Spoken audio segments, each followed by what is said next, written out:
You're watching Business Access TV. Business Access. Business Access. Business Access. Business Access. You are watching Business Access TV. Business Access TV. Serious about business. Serious about business.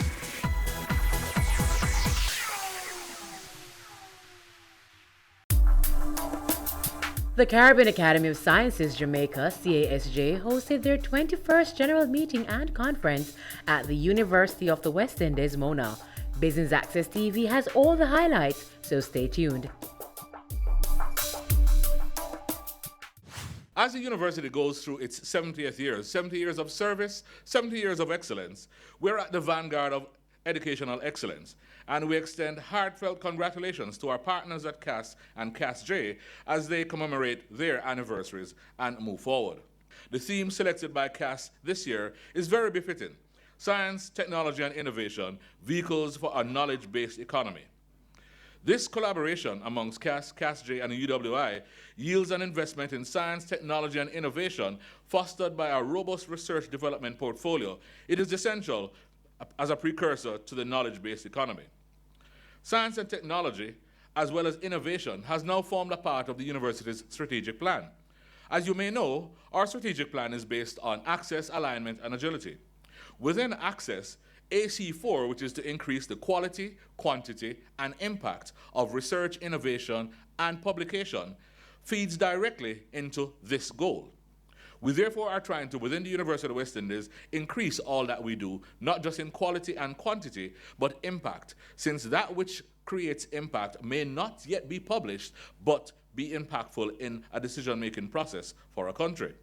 This conference will facilitate a forum for the cross-pollination among different research fields.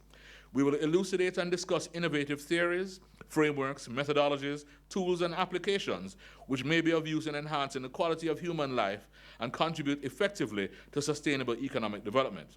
It is our hope that you will take this knowledge into your public and private setting, into your institutions, your agencies, your ministries, so that the dialogue may continue.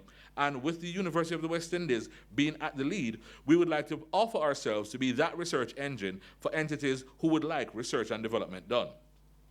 The substance of the policies which will come from our research continue to emulate, and I invite you to our next research days, which will be in February, where you can see the research from this faculty, science and technology, on display as it relates to policies. Last year we did medical sciences. This year we're doing science and technology. To all our colleagues at CAS and CASJ, I say welcome, especially those who are visiting for the first time, and look forward to a partnership which we think is essential and critical to the nexus in our regional economic venture and development. I welcome you all and look forward to a productive 4 days. As a reaffirmation of the essential right of universal access to science in the framework of the 70th anniversary of the Universal Declaration of Human Rights. Established by UNESCO in 2001, the World Science Day for Peace and Development highlights the importance or role of science in society and the need to engage the wider public on emerging issues relevant to science. As the Director General of UNESCO, Madame Audrey Azoulay, indicated, the astonishing progress made by science in recent decades has changed our lives. Science and its countless applications now condition all aspects of human life. The resulting innovations are an opportunity for the development of our sciences. They are improving our well-being, facilitating daily life, and pushing back borders that seemed immutable in the fields of medicine, transportation, communication, and knowledge sharing. They are an engine of growth and wealth. UNESCO recognizes that sciences, technology, and innovation, STI, provide key answers to build peace and bolster sustainable development, and therefore, we need more integrated science to strengthen water management, to ensure the sustainable use of the ocean, to protect ecosystems and biodiversity, to tackle climate change and disasters, and to foster innovation. This is why Sciences, Technology and Innovation, STI, stands at the heart of the 2030 Agenda for Sustainable Development and the Paris Agreement on Climate Change. In this spirit, UNESCO has developed a unique approach to promote global scientific cooperation between and within societies, combining global sustainability and local actions and knowledge with focus on gender equality. In this respect, UNESCO is pleased to support the forum designed by the Caribbean Academy of Science Jamaica chapter on cracking the code to gender disparities in creating knowledge-based economy, increasing female participation in STEM, in which the reality of gender parity in STEM with special reference to the Caribbean will be examined. On the other hand, today, as the complexity of the world's issues goes beyond the framework of a single discipline, UNESCO has made transdisciplinarity the cornerstone of its work for sustainability, building networks with multiple stakeholders, and promoting South-South and North-South-South cooperation to foster sciences, technology, and innovation, STI, for sustainable development and to encourage mutual understanding and peace. Our objective is to promote science and also instill science culture in the society, and because science culture presently in societies is very, very low, and the government has to understand that without science and technology and innovations, the economy cannot grow. Technology we are developing quite rapidly in terms of the information technology and all this, but what is needed is the transfer of the technological aspects, high technological aspects into the society, and that has to be brought by the young scientists who are engaged in those kind of scientific endeavor. And also we need government to support this kind of activities. At the opening ceremony, one of the points that really stood out for me was the fact that the different disciplines seem to, there's a little disparity. So humanities, we need our space, and scientists need their space. And besides my personal research, I'm also a facilitator at the Shell STEM program in Trinidad. And one of the things I do in my presentations is that I like to introduce the fact to students that STEM you can do, the world is open to you in terms of opportunities. So for instance, if you like art, you can become a biological illustrator. If you love journalism, you can be a science journalist. The world is just open, and I really wish that this conference, a lot of people will see that. It's not scientists by themselves. It's everybody. We can all benefit in some way from science. It's nothing to be scared of.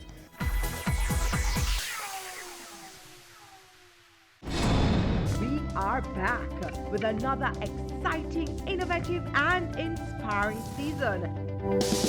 It takes a lot of stick-to-itiveness, being consistent and persistent in whatever you're doing. That's the bottom line. Business exists to add value to people's lives. And if we're not doing that, might as well lock down the store and just call it a day. It's a season 3 of Creating Wealth, Mondays at 8 p.m. on Business Access TV.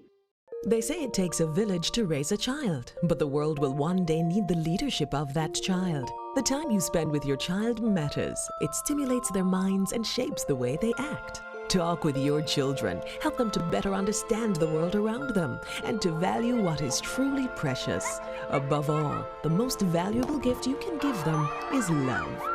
Play, talk, teach, love. Take the time. It makes all the difference. A message from the Parenting Helpline and Ad Council Jamaica.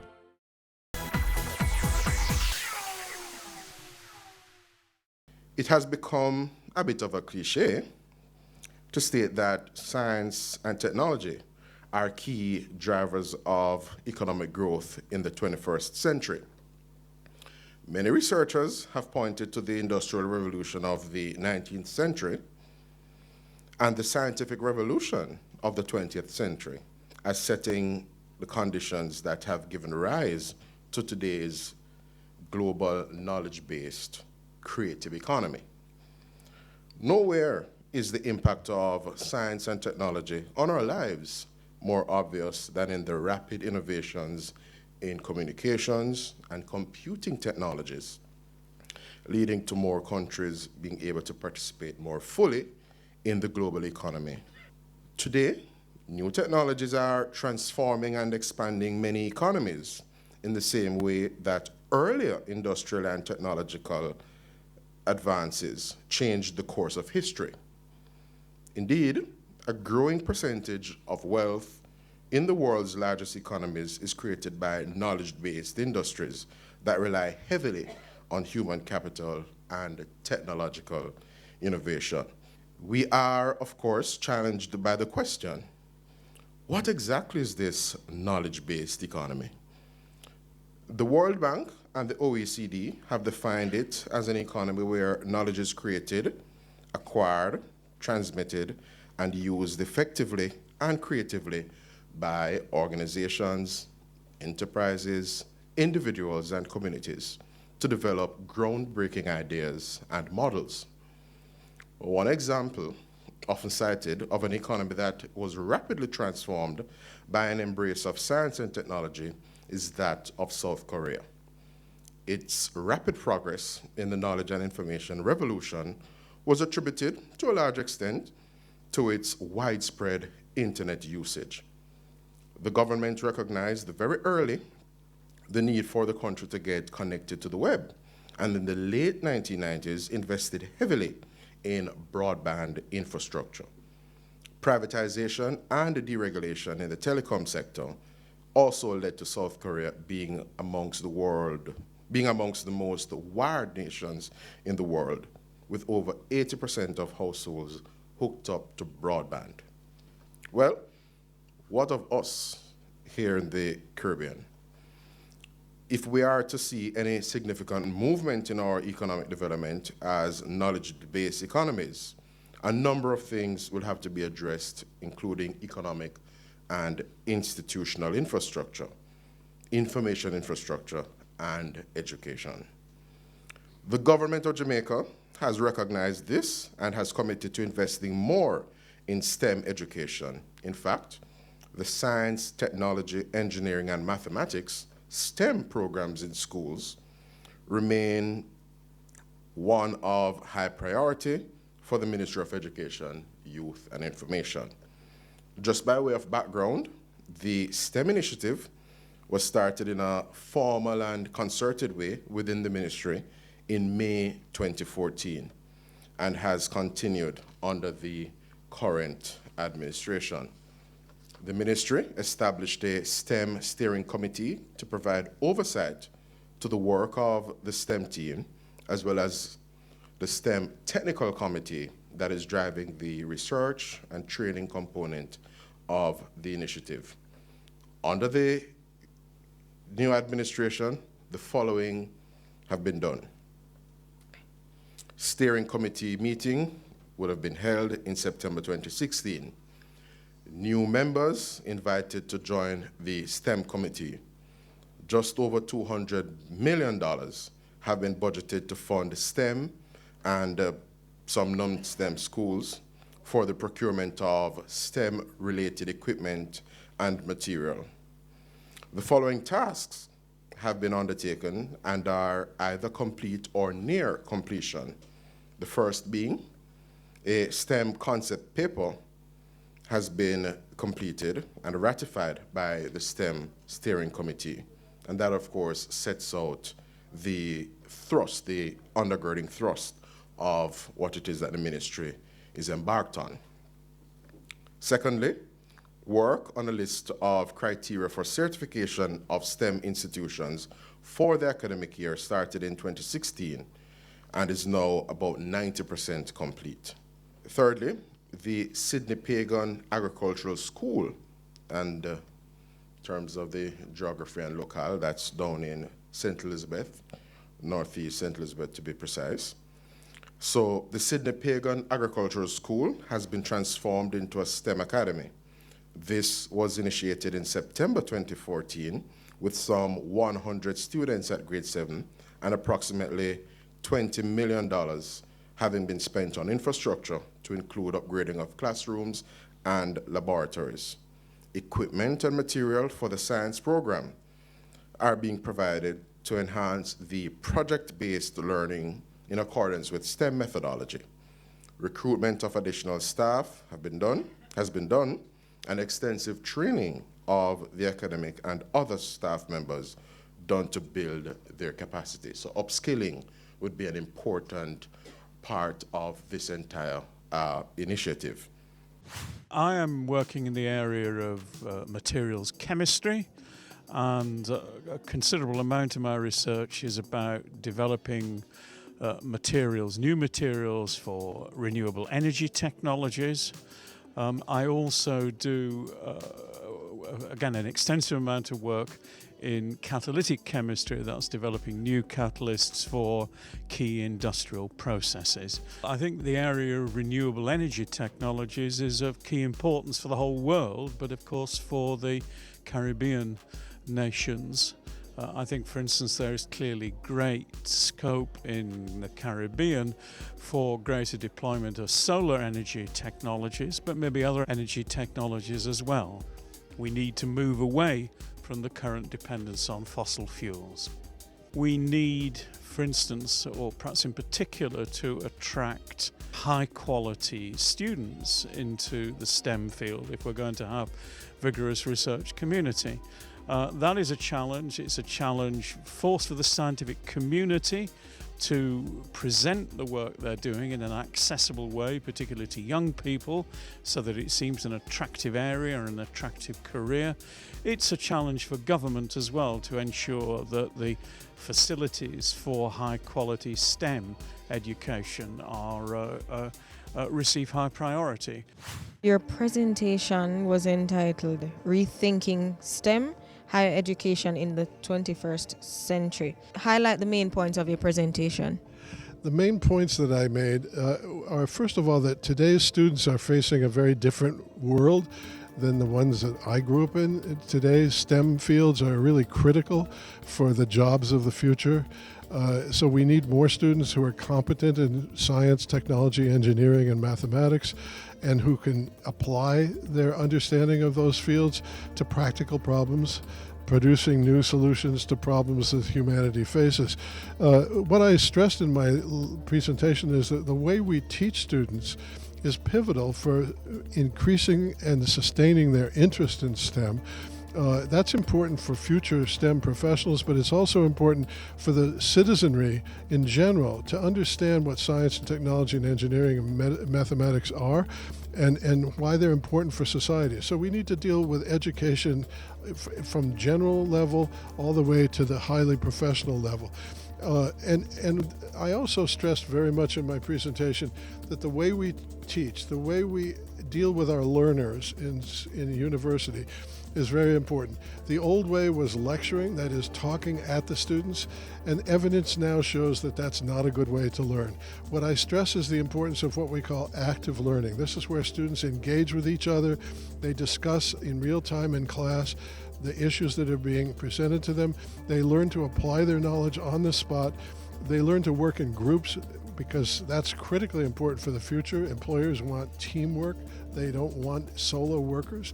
They want nimble, innovative thinkers, and that the way to get them is to have them talk to each other and energize each other and discover how the knowledge that they're learning can be used. Scientific research and the companion of that, which is engineering, to apply knowledge for technological advancement, this is crucially important for the economies of nations going forward into what we call the fourth industrial revolution, where data science and cyber science and electronic digital communications, all of these things that didn't exist in the 20th century are now pivotal going forward. And any country that sustains interest in those fields and equips students with the tools to be innovators, to be producers of new knowledge, that's going to fuel the economy of that country. So there's no going back. We're not going back away from this highly technological future. So we want to prepare kids to be ready for it.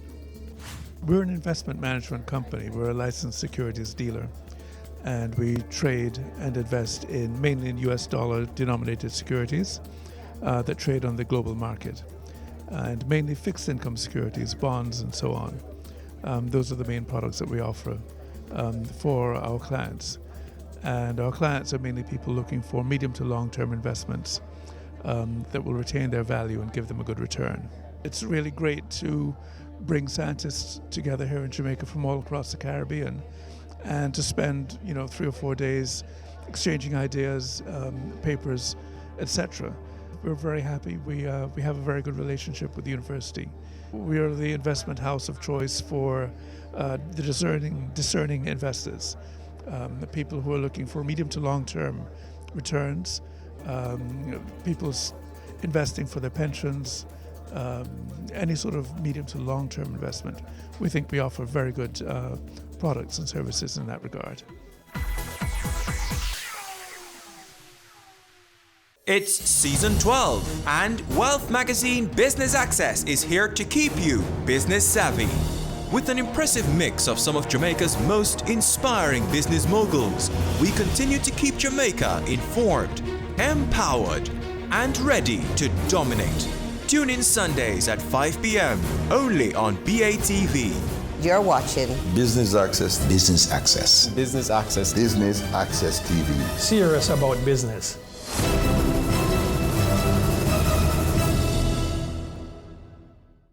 Your business matters. Business Access TV offers you the most innovative and effective advertising solution for your business, specializing in B2B sales, cost-effective solutions, the customers you want, the repetition you need. No matter the size and nature of your company, your business matters. Call us at 876-618-2870 or email us at sales@batvja.com. Business Access TV, serious about business.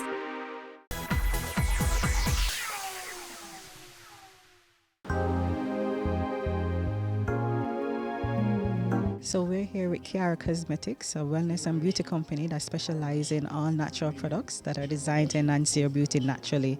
And we utilize Jamaican materials, indigenous Jamaican plant extracts and essential oils to bring out that key properties that will give you what you need to help take care of your skin, hair, and nails. So Kiara Cosmetics, we formulate unique products, and our products are really geared towards our population, because what you find on our markets is flooded with imported products that we're developing European markets or with persons with different physiological profile than we have. So Kiara Cosmetics products are specially designed, expertly formulated, taking all these things in mind. So when you utilize your products, you actually get the benefits that you wanted and what the products were intended for. Cosmetics is a science. It's a very intense science. As a matter of fact, it's a very specialized area that you have to study and be trained in. When you know your ingredients, know how they function, and not just how they function as individual ingredients, but in combination with each other, is very essential, and that's what science does when you're talking about cosmetic chemistry. So the response has been good, especially from the audience as well. A lot of persons coming in and having that confidence, knowing that the products were developed by a chemist. It actually helps, and knowing that I'm UE bred, that also goes a long way. So it has been phenomenal. So our products are available right across Jamaica. They're also available in the US. We ship to the US. We actually keep inventory in New York. So you can order online at www.kiaracosmetics.com. You can follow us on Instagram as well as on Facebook, where you can keep up to date with what is happening. We also have a blog on our website that is teaching persons general knowledge about taking care of their hair, skin, and nails, because what we really believe in is not just beauty, but your natural beauty and enhancing that natural beauty. We all have issues. We all have something or another that we are not so confident about, and that's what Kiara Cosmetics is about. How do you build that confidence without putting on too much, without changing who you are?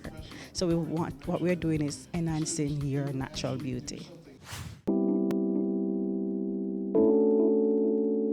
Well, Conrad Douglas and Associates and its subsidiary Estec are the pioneering companies in the Caribbean, Jamaica, for environmental management and project development and feasibility analysis. Conrad Douglas and Associates Limited was established 33 years ago, so we're heading into our 34th year. ESTEC, which is a subsidiary, was established 23 years ago, so that's 24 years in the industry. We have done significant work in Jamaica in all industries, tourism, bauxite, and we have also worked internationally in a number of industries within the Caribbean also, so our experience is very international. Presently, we're very active also now in the environmental management and project development phase, and we are integrally now into the energy sector transformation with natural gas, where we are doing the environmental management for New Fortress Energy, who is bringing natural gas to a number of entities within the Jamaican economy. So this speaks very well for the industry, because it now opens up these companies to the need for significant and proper environmental management and planning to ensure that we in Jamaica are protecting our natural resources while we advance the economy. And it can be done, and that is what we have been doing for the last 34 years. We have been developing projects, implementing them, and ensuring that the environment is protected. We are engaged in sustainable development at its highest level. CAS is the Caribbean Academy of Sciences, and now we are premier sponsors for this event. And it is a very good partnership because we are in the business of science and technology and information. And this year's theme of using science and technology as a vehicle for development is well within our mantra and our, what we believe should be the guiding vehicle for development: science, technology, and information.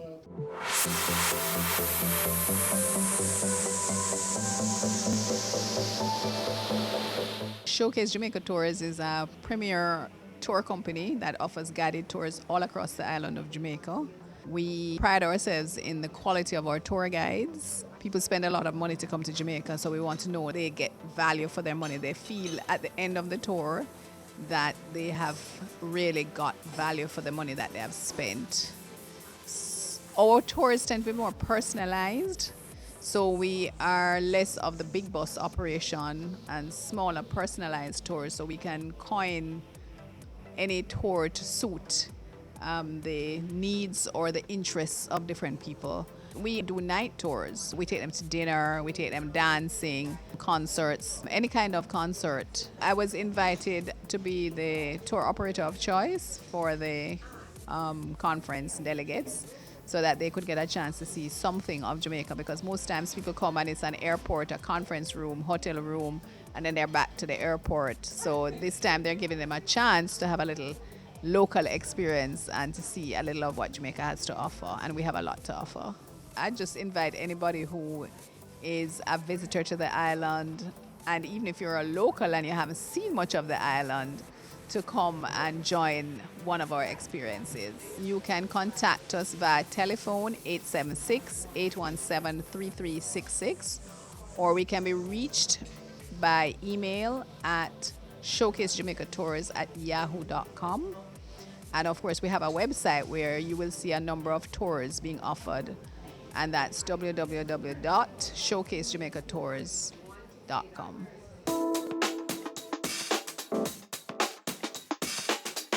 That was CASJ's 21st General Meeting and Conference held at the UWI Mona. Thanks for tuning into Business Access TV, serious about business.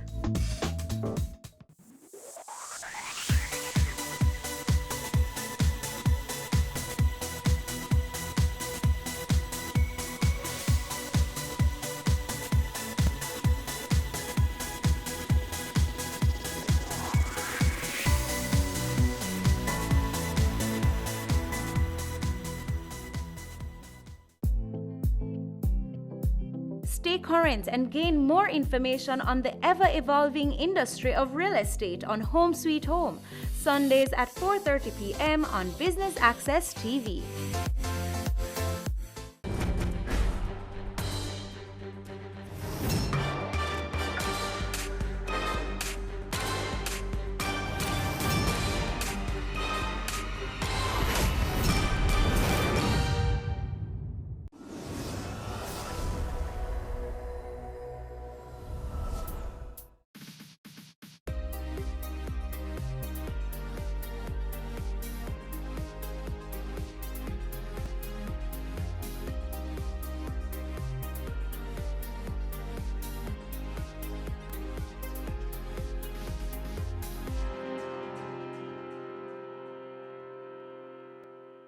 Our children have recorded overall improvements in their pass rates at this year's sitting of the CSEC and CAPE exams. We'd like to extend our heartiest congratulations to those who have aced their tests. For those who did not do as planned, we encourage you to resit those exams. After all, the true measure of success is how many times you can bounce back from failure. You're tuned to Jamaica Magazine. I'm Theodore Henry. Welcome.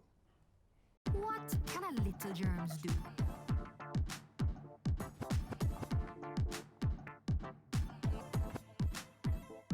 Pink eye running belly, even flu. Germs can make them happen to you. Put germs on our manners with these. Cover your mouth when you cough and sneeze. Always wash your hand with water and soap. Keep dirty hands from your eyes and your nose and your mouth. You don't want to be sick, take care. Practice every day, no germs on here. Message from the Ministry of Health.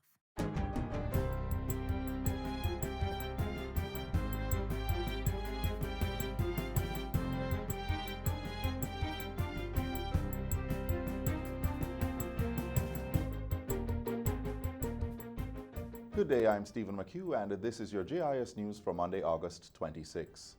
Minister of Finance Dr. Nigel Clarke says the country's macroeconomic successes over the last 6.5 years under 2 IMF agreements must be attributed to the hard work, determination, and sacrifice of the Jamaican people. According to Minister Clarke, over the period the country's debt has been reduced significantly, macroeconomic stability has become entrenched, economic growth has returned, and there has been a substantial increase in employment. And we owe it to the Jamaican people to preserve these gains, to build on these gains, even as we work towards addressing other challenges. The Finance Minister was speaking at a MOU signing to extend the Economic Program Oversight Committee (EPOC's) domestic monitoring of Jamaica's economic reform program. This will go beyond the end of the precautionary standby arrangement with the IMF in November. Minister Clarke says the MOU's extension follows the government's agreement with the IMF to keep its office in Jamaica open for 2 years following the end of the program.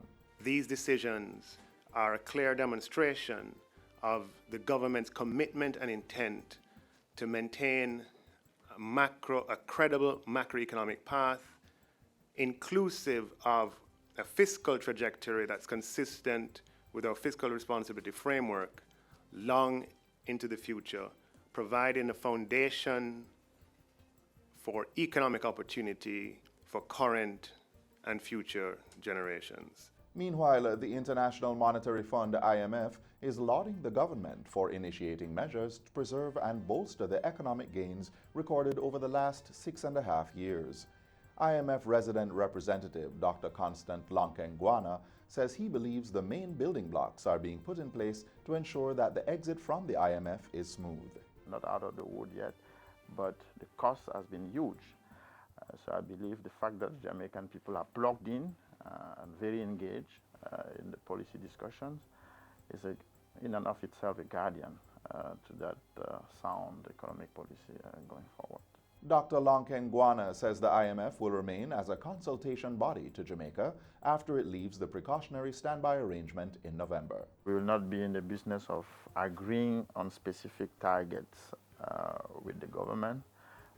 Jamaica will essentially be on the driver's seat. We will continue to provide our technical expertise where needed, because I must say that technical assistance is one of the main functions of the IMF, because we do believe that helping countries to strengthen the economic institutions will allow those countries to implement sound policy in order to raise the living standards of their people.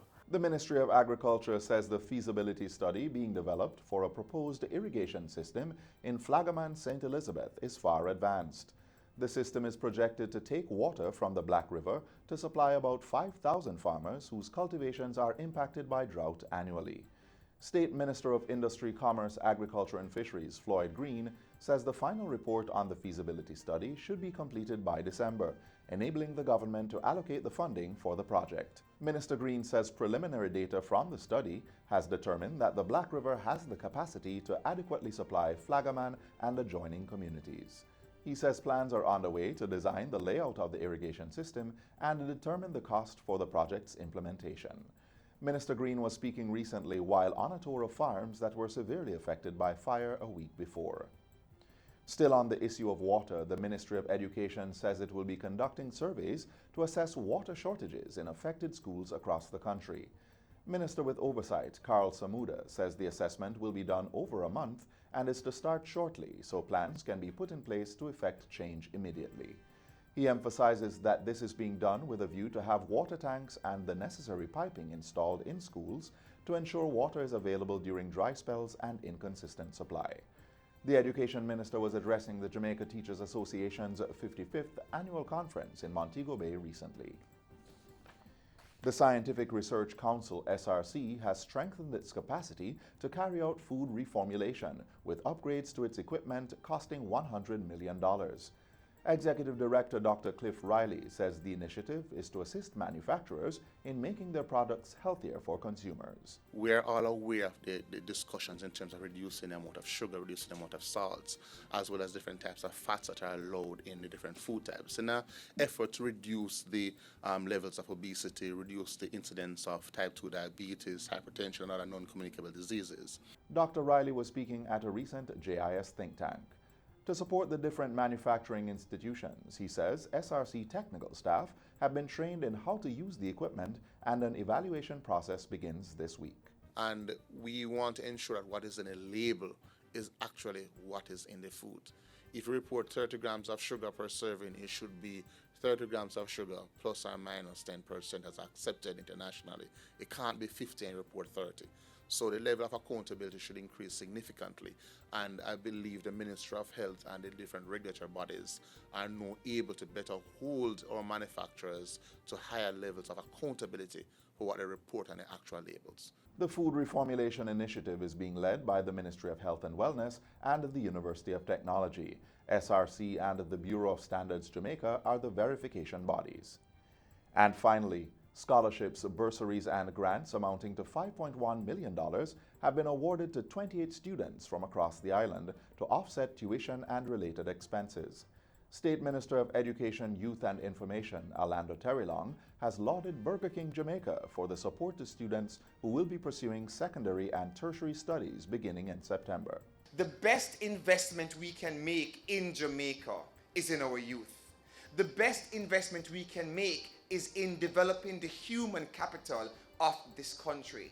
And these young kings and young queens are that human capital.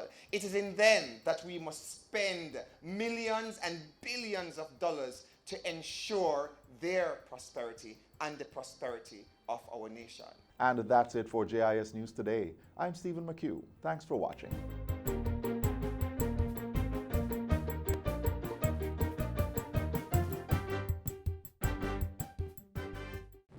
Hurricanes can strike at any time. In the event of one, be prepared to act quickly.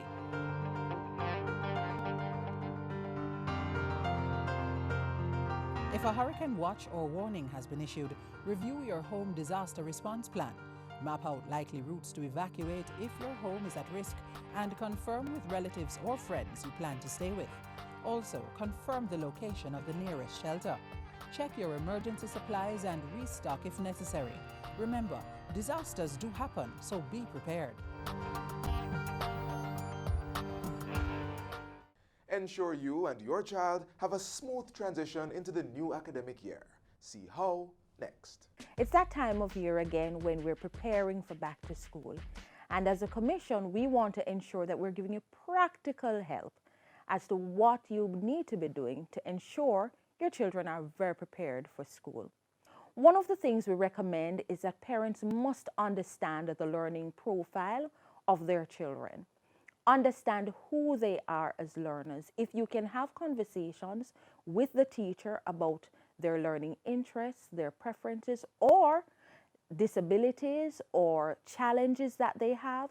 Some children, for example, will require preferential seating. These are some of the things you will need to know so that your children can be comfortable and benefit from their learning. You also need to carry a positive attitude so that that can be translated to the children. Develop a good rapport with the teachers. Try to learn as many of the names of the teachers as you can, and also collect as many cell phone numbers as you can. And in fact, there are teachers who are part of WhatsApp groups. And so this should be encouraged because it keeps you abreast as to what's going on with the children and also what they will need in order to improve the learning outcomes. Parents, the National Parenting Support Commission is here for you. We wish you a successful year. All the best. Mommy? Yes, Zoe? Can we read this book? It will only take 10 minutes. Sure, sit down. Every spring, Madame Angel Wing arranges a... Do you have 10 minutes? Read with your child today. Reading with your children for just 10 minutes each day helps develop their language and listening skills, stimulates their imagination, and expands their understanding of the world. So, start reading with your child today. School for most of our children is just a week away. Parents, are you ready for the new school year? Let's see.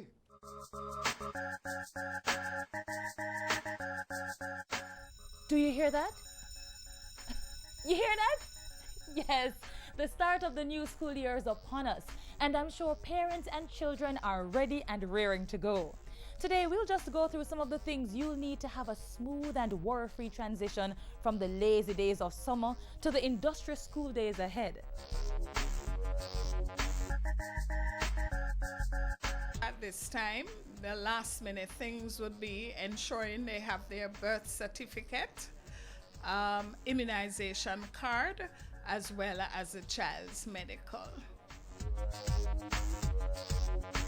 An important part of the process of returning to school is registration. This ensures that there is a record available to prove enrollment at a school.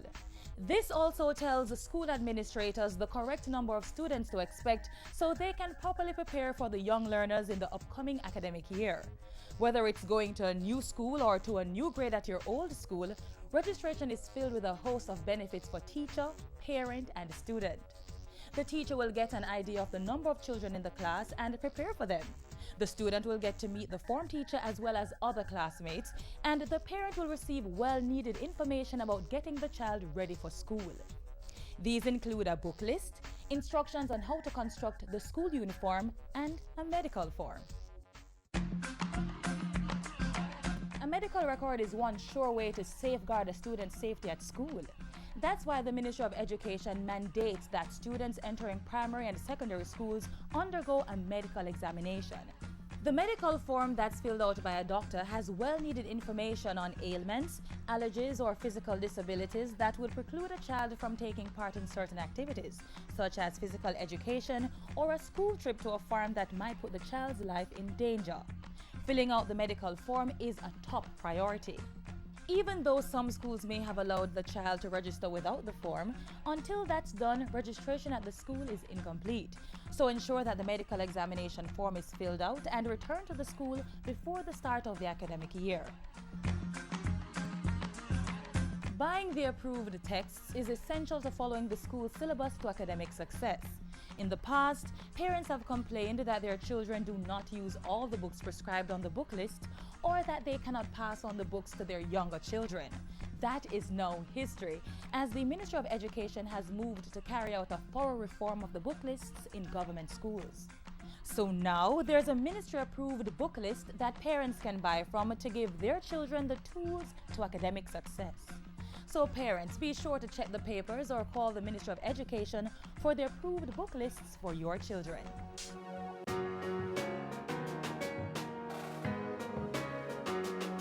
At registration, parents should have been given a drawing of what the uniform should look like, including specifications such as length, color, and style. This would have given parents time to have the uniform sewn or bought. The correct color socks, shoes, hair accessories, bag, and watch would have also been on the list of proper school attire, so be sure to revisit the lists to see if you have bought the right things. Last-minute stops to the local bookstore for stationery and school supplies are now in order.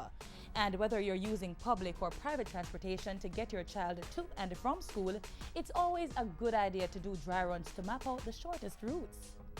So now that you've covered registration, filled out the medical examination form, followed the book list and uniform requirements, you and your child are ready for the upcoming school year.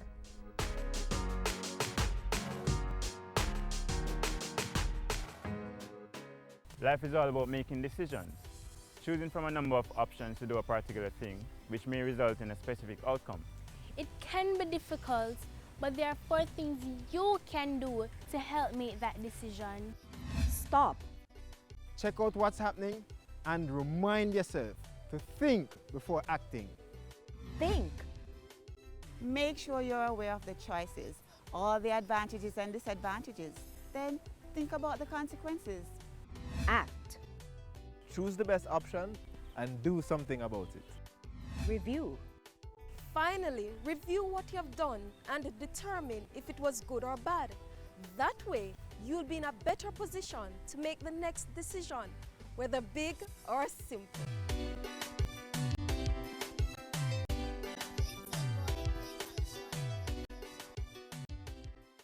We don't want the new school year to catch you flat-footed, especially in the kitchen.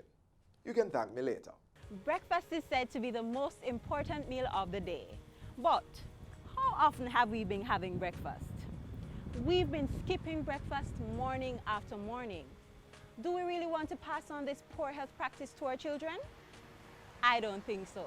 So we've decided to get some help.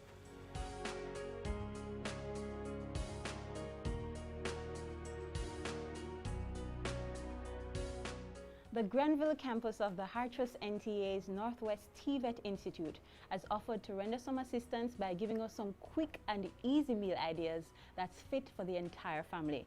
Our facilitator today is sous chef Randy Plummer. Thanks for having us, Randy. Hi Sandra, thanks for coming. Thank you. Welcome to Grenville campus. Today we'll be doing some healthy, nutritious meals just to give parents and caregivers a workable example of what they can do in no time. So before we get into business, Randy, why is it so important for us to have a healthy breakfast? Well, it's important to have a healthy breakfast because the body, throughout the night, the body loses all the nutrients that it would have gotten in the day. And what the breakfast does now, it introduces new nutrients to the body, giving the body energy so you can carry out given tasks throughout the day.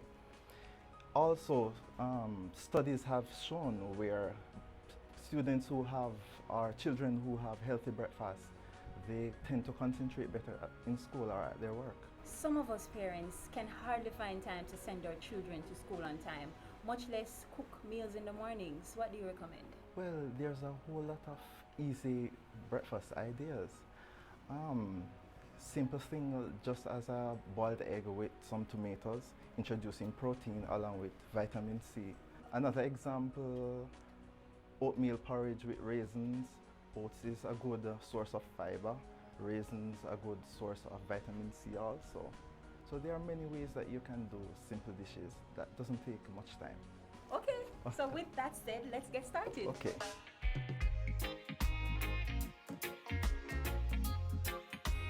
Welcome to our kitchen. Today I have assisting me, Sapphire. We're doing some easy breakfast meal ideas. The meals are so easy to prepare, so you can have your children assist you. Today we'll be preparing mackerel croquettes. The ingredients are mackerel, escallion, mixed vegetables, red onions, and white onions. Also, we'll be using the breading process. The ingredients for the breading process are flour, egg wash, and the breadcrumb. For children who suffer from celiac disease, instead of using our regular breadcrumb, you can use the gluten-free breadcrumb. So what we'll be doing now is basically adding all our ingredients and mixing them together. So first we'll add the sweet potato. And sweet potato is rich in iron and potassium. We'll add the mackerel flakes. So Randy, how long does this meal usually take to prepare? It doesn't take more than 5 minutes. So what I would suggest to parents who work and have no time to prepare the meals in the morning, prep all ingredients from overnight, put them in the fridge, and then go ahead and deep fry them in the morning. And that will take the most 3 minutes. So what I'll have Sapphire doing now is just mixing the ingredients for me. Okay, well done, Sapphire. We'll now add some eggs for binding. Just mix the ingredients thoroughly. What we're going to do now is make some mini balls. So just squash everything together. It's almost the size of a golf ball. So we then coat it in flour, then egg wash, then breadcrumb. Sapphire is going to help me make one of the balls. Take up a small amount, squash it together. Squash it. Squash it with your hands like that. Squash it and just gently roll it. Okay, well done, Sapphire. Okay, and how many of these balls do you usually recommend? Normally for age group 5 to 11, I would recommend 8 ounces. So you're looking at about 4 to 5 of these balls. And portion control is very important because the correct portioning of food alleviates obese children. You have a whole lot of obese children all across the world, and overeating is one of the main factors. And now we'll move to the fryer. We're going to fry these croquettes until they are golden brown. And this should take no longer than 2 to 3 minutes. And the taste is very great. So the mothers and single mothers who have a short period on their hands to prepare breakfast in the morning, this is one of the easier way to go. And it's very nutritious. As you saw, we had a lot of vegetables in there, along with the mackerel that is rich in omega-3. You know, omega-3 is good for heart health. It prevents against heart disease. If you are a vegetarian, you can use veggie chunks or veggie mince. Quick and easy to prepare and also nutritious. Don't they look nice? Wow, this is really good. Come here, help yourself.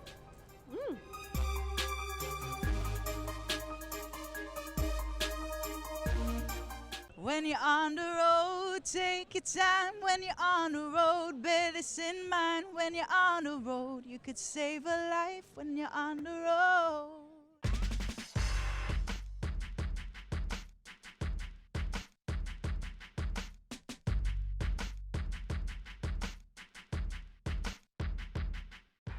I'm seeing an increased number of requests for assistance to pay for registration packages.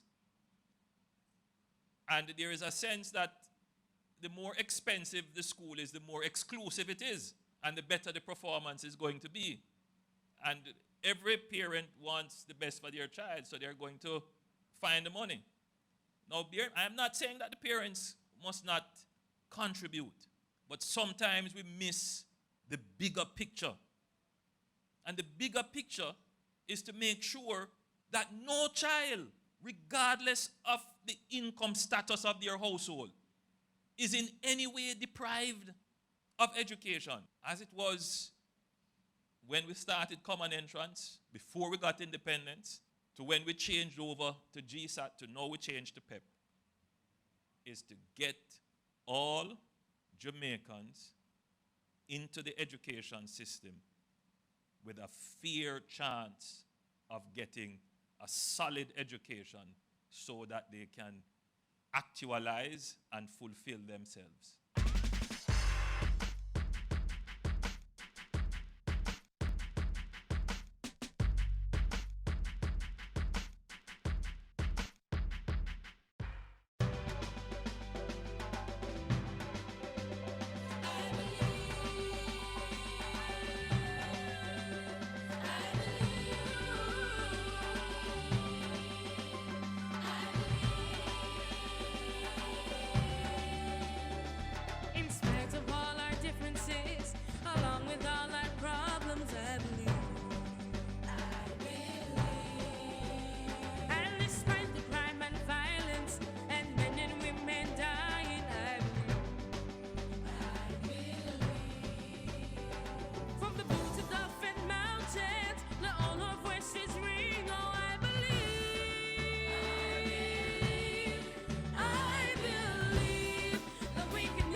And that's where we draw the curtains down on another Jamaica magazine.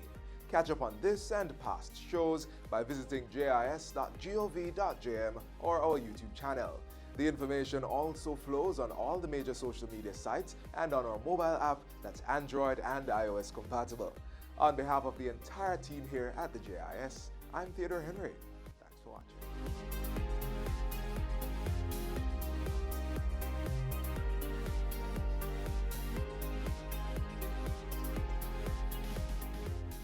This has been a production of the Jamaica Information Service, the voice of Jamaica.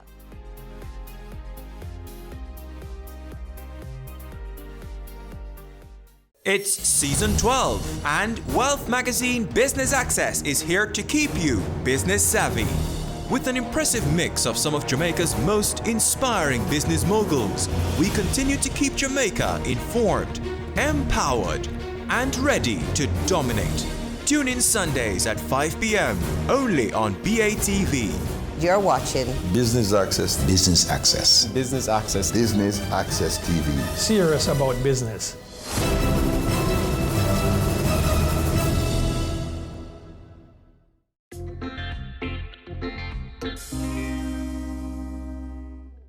On this episode of Chill Spot, we'll be enjoying the thrill and excitement of the outdoors at Chukka Caribbean Adventure Tours as we get to know Dr. Kevin Henry, obstetrician and gynecologist. So don't go anywhere, the fun begins now.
Hi guys, hi Kevin, Kelly. good to see you. How are you? I'm fine. This is my friend Che. Hi Che, nice to meet you. So how was the drive down?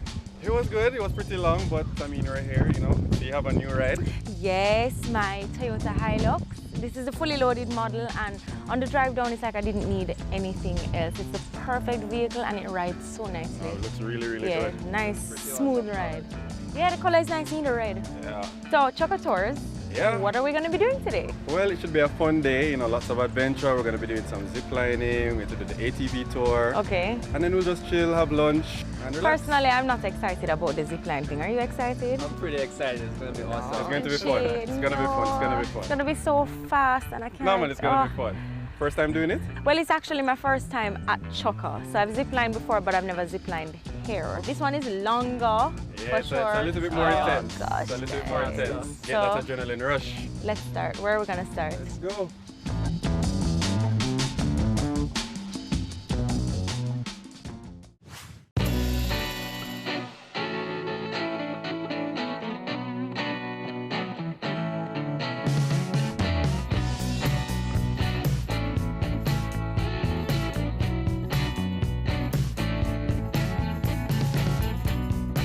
So Dane, talk to us about Chukka Tours and the history of the brand.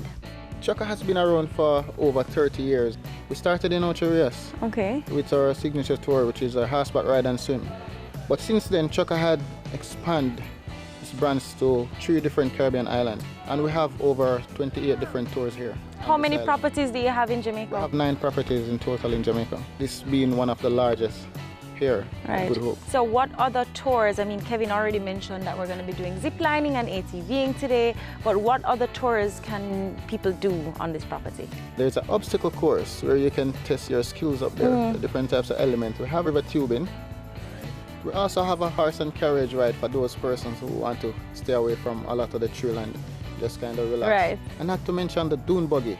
Well, the horse and carriage sounds perfect for me because I'm really not into the adrenaline thing at all and not excited about this ziplining thing, but I know it will be fun, right guys? Of course it will be. So that's a good thing. We have something here for everyone. So what about the future plans for this property? What do you guys have in store for 2016 and beyond? Now, Chukka, with the nature of the business that we're in, the company always try to expand to please its customers. Right. So we cater for those persons that are looking for the thrill, those who want the cultural explorer, and those persons like who just myself. want to come here and relax at the pool, a leisure type of person. Oh, there's a pool on property as well? There is a pool on property. Oh, There's fantastic. also a nice bird aviary.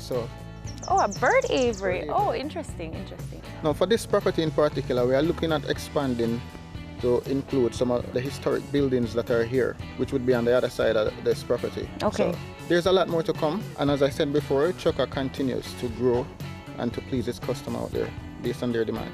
Okay, fantastic. Well, with no further ado, I think we should head inside and get this thing started. Let's go.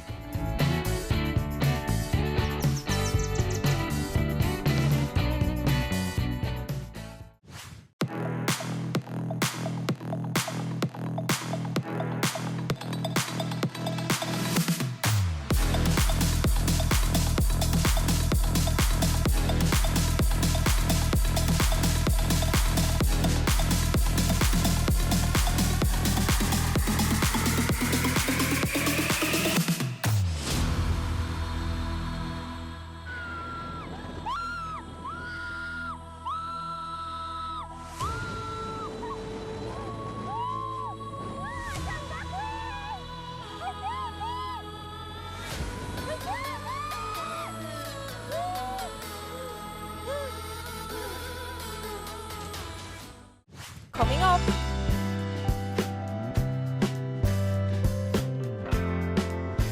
It is really, really rewarding to be able to help people. Being in a position to bring somebody who is sick back to full health, it's something that I really love to do and that I enjoy.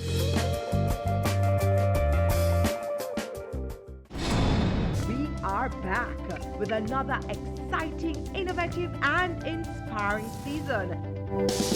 It takes a lot of stick-to-itiveness, being consistent and persistent in whatever you're doing. That's the bottom line. Business exists to add value to people's lives. And if we're not doing that, might as well we lock down the store and just call it a day. It's a season 3 of Creating Wealth, Mondays at 8 p.m. on Business Access TV. We are serious about the business of real estate, so catch Home Sweet Home Sundays at 4:30 p.m. or if you missed it, check our website at batvja.com.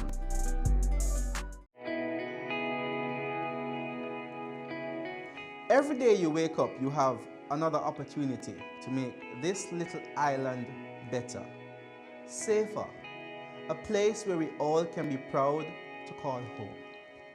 It's time we all recognize that every little thing we do has an impact on the Jamaica we live in now and the country we're leaving for our children. So promise me this, promise yourself this. No more will we tolerate criminals, even if it's our relatives. Tell them they're doing something wrong. Tell them to stop. Tell them no more robbing our children of the Jamaica they deserve. Tell them no more crime.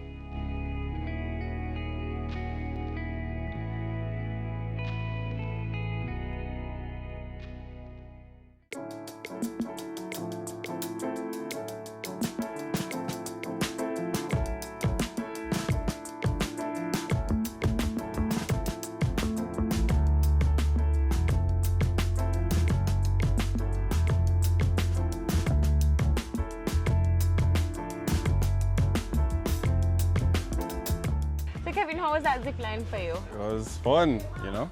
Oh, you're so afraid of the thing, man.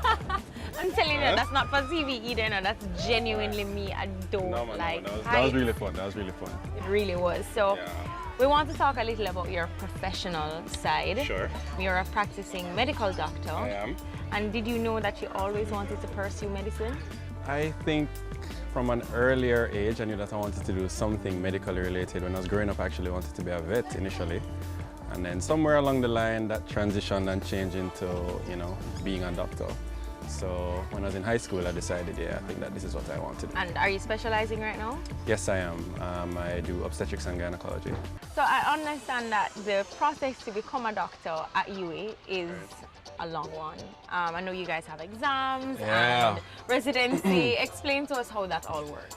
Okay, so when you leave high school, right, having done the required usual science subjects, you start your medical career, your medical program at UA. That process is 5 years. After that, you'll graduate with your medical degree, which means you're a doctor now. Thereafter, you have to do 1 year internship where you work in the hospital, and then after that year, get your practicing certificate, so you're now licensed to go and practice and set up your own thing if you want to do your own thing. Okay. In order for you to do a specialty, like what I did in obstetrics and gynecology or any other specialty, you then have to do further studies, which is whilst you work. So it's not, go back to school and stop everything. So you're working and getting training at the same time. And depending on what that specialty is, it can take from 4 to a million years. I understand, it would take a longer time. So for your specialty, how long did it take? It was 4.5 years. And then you have a final exam at the end of all of that? We have continuous assessment throughout. So we have exams while we go along through the program. And then at the end, we have one final exam. And then once you get through that, that's it, you're done. So all of that takes 70 years? Yeah, pretty much, pretty much.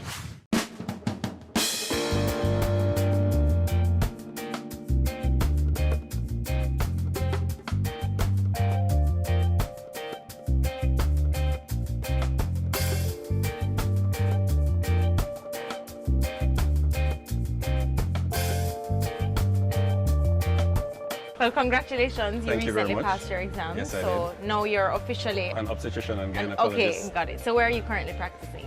Well, I did my training at the University Hospital, so I'm continuing working there. And as well, I am now working privately at Gyne Associates. And how has the experience at the University Hospital been for you? It was a very fulfilling and rewarding experience. It was challenging at times, especially with the workload and the patient demands. But overall, it was a humbling experience as well.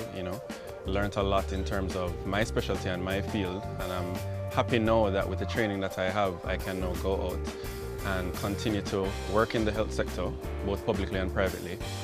And overall, I really enjoyed it and I love what I do.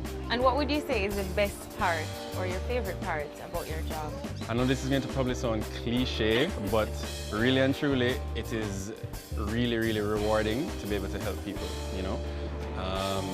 Being in a position to bring somebody who is sick back to full health and, in obstetrics, carrying a patient through the antenatal process, baby and delivery and that type of thing. It's really fulfilling and rewarding. So to be able to do that on a day-to-day basis, and as I said, it's something that I really love to do and that I enjoy. So that's what I like.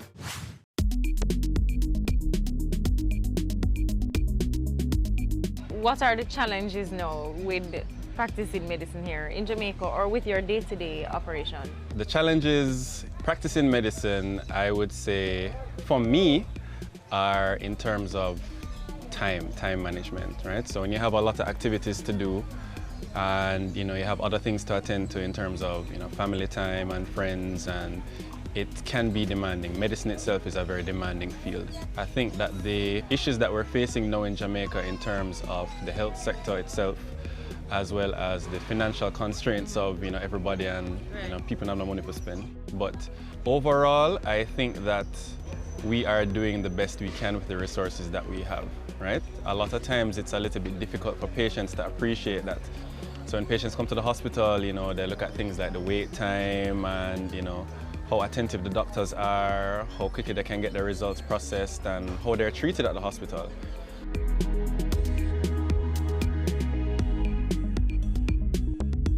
Overall, we're trying to improve, so it just requires a lot more patience and dedication on both parts.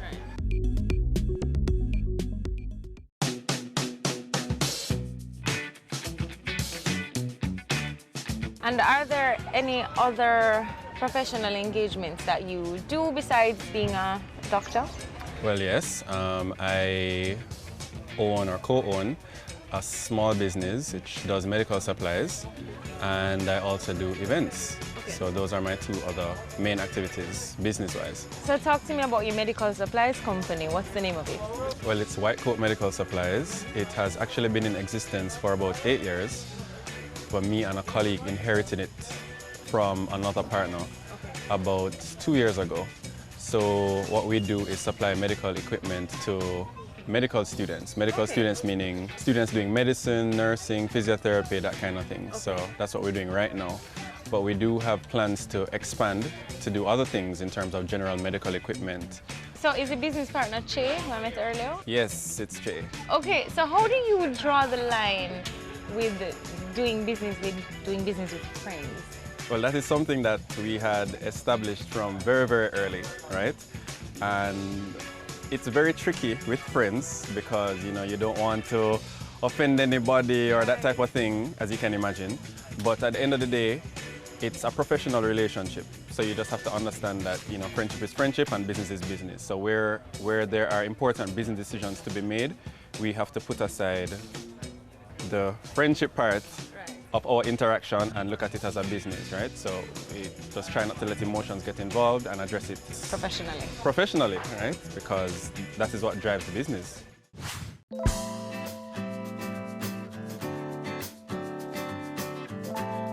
How would you describe, though, the business of medicine here in Jamaica? Would you say it's easy to open a practice? Are we heading in the right direction business-wise? I think that in general, we have a lot of talent in Jamaica. There are a lot of trained professionals, a lot of specialists that we are putting out every year, every 6 months, right? So there definitely isn't a shortage, I would say, of specialists. The problem or the barriers to setting up businesses in Jamaica in medicine would be resources. That's the main problem. Resources both on the end of the doctor and of the patient, right? So if it is that we don't have enough resources in general as a country to be able to offer patients standard of care all the time in terms of, you know, the best equipment and the best technology and that type of thing, that can pose problematic. And then patients themselves may have difficulties paying for the treatment, right? But I do think that right now, the specialists that we have in Jamaica and the training that the doctors that are coming up, we would have adequate amount of specialists in the various areas and persons to work both in the public sector and private sector. What we need is more investment. So, you know, more resources from the public affiliates, private affiliates, overseas, that type of thing, to make business more successful right now in the medical field.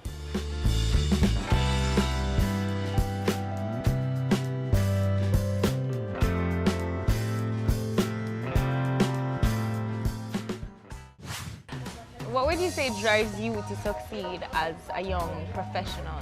I like to work hard. I like to get the job done.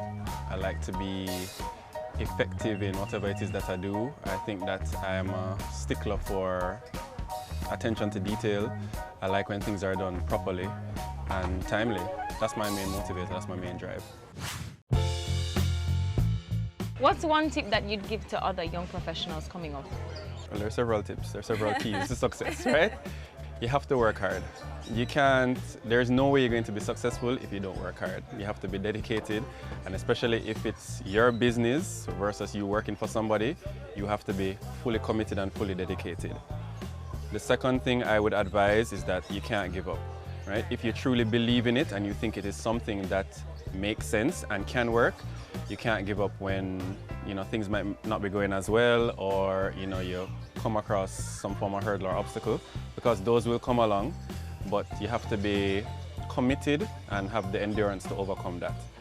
The third thing I would say is to definitely take advice, right? Do your research, listen to persons that have done it before, and don't be afraid to ask for help. And four, just keep your passion alive and keep your drive and be business smart, right? Make sure whatever it is you're doing is something that makes sense, and you've done thorough planning and investigations and the proper research to make sure that whatever it is that you are doing will be profitable and successful for you.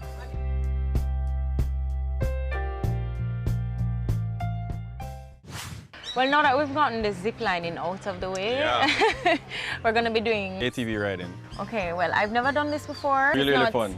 Huh? You will see. Hectic. You will see. Oh gosh. You will see. All right. Well, let's go. Let's go. Alrighty. Coming up.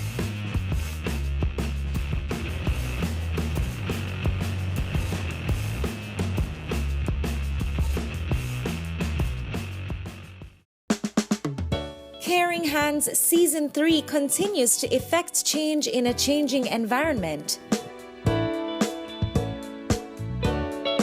Many of us were raised by grandmothers, right? So, I mean, we know the wisdom that these people have. Going beyond business. The little leaders of today are our leaders of tomorrow. And with the proper education, we'll have very good leadership coming from that. That's Season 3 of Caring Hands, creating change and shaping lives, every Sunday at 5:30 p.m. on Business Access TV. They say it takes a village to raise a child, but the world will one day need the leadership of that child. The time you spend with your child matters. It stimulates their minds and shapes the way they act. Talk with your children. Help them to better understand the world around them and to value what is truly precious. Above all, the most valuable gift you can give them is love. Play, talk, teach, love. Take the time. It makes all the difference. A message from the Parenting Helpline and Ad Council Jamaica. Your business matters. Business Access TV offers you the most innovative and effective advertising solution for your business, specializing in B2B sales, cost-effective solutions, the customers you want, the repetition you need. No matter the size and nature of your company, your business matters. Call us at 876-618-2870 or email us at sales@patvja.com. Business Access TV, serious about business.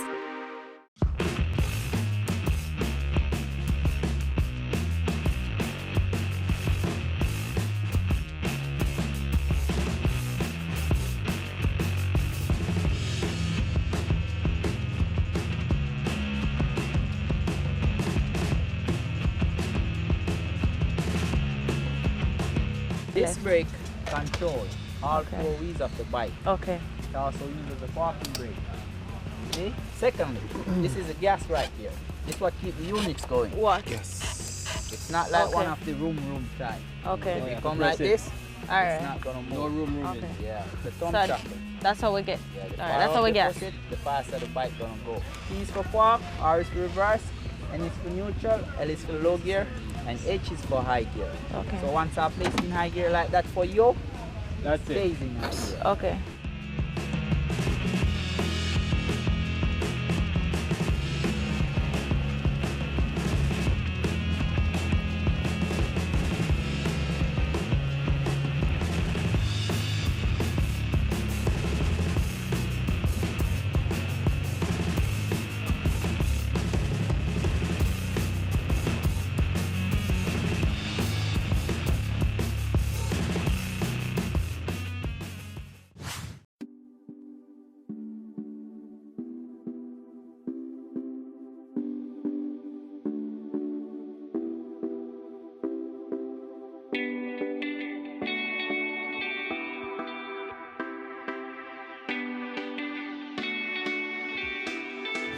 All right, Kevin, so I want to talk about your personal life, so to speak. Interesting, okay. Let's start with your childhood. Okay. How were you raised? Well, I was raised in a nuclear family, right? Both of my parents, and I grew up with my parents, and I have a younger brother. Okay. Happy family, you know. Normal. Normal family. What schools did you go to? I went to Stella Maris Prep. Then I went to the best high school, Campion College. I mean, others would beg to Non-debatable, differ. non-debatable. Right? After that, I went to UE.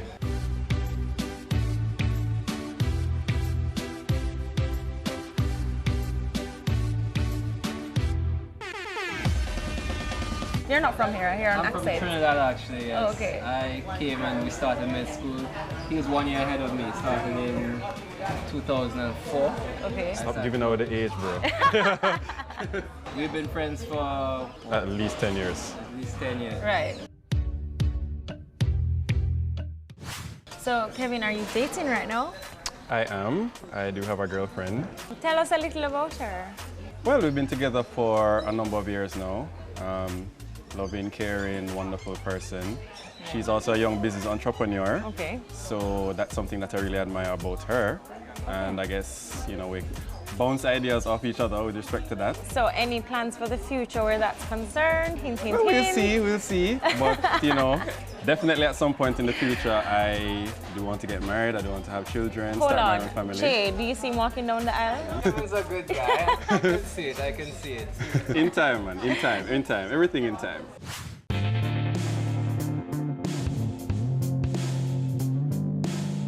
So what are your other interests? What are the things that you do for fun now that you have so many things going on with your professional life? Well, for fun, I do events, right? Okay. Which is also business as well, but that's really fun for me. Okay. In addition to that, watch TV. I love football, so I watch a lot of football. I love hanging out with my friends. I love to joke, right? those persons that are close to me will know that that's me. I'm forever being a comedian, Right. so Jovial. that's what I love to do.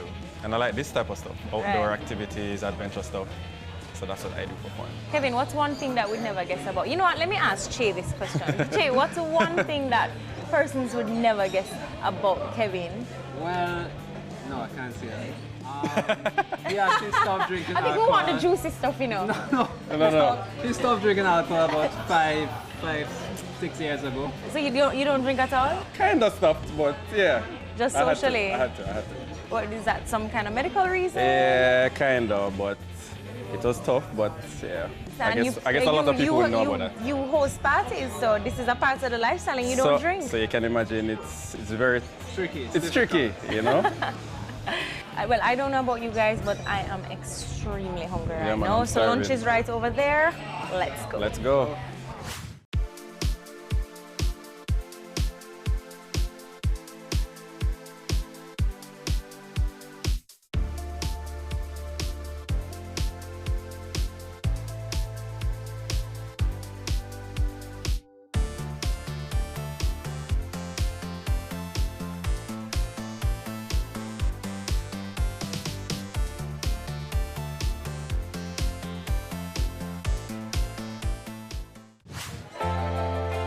So Kendi, what do you think about my chill spot? To be frank with you, this property is a lot more elaborate than I thought it was initially. I literally thought Choco just had the tours without these like actual spots to chill and hang out. And it's been a lovely day, really fun, a nice mix of fun and adventure and some relaxation. So you come back again then? Of course, definitely, in a heartbeat. I wouldn't zip line again though.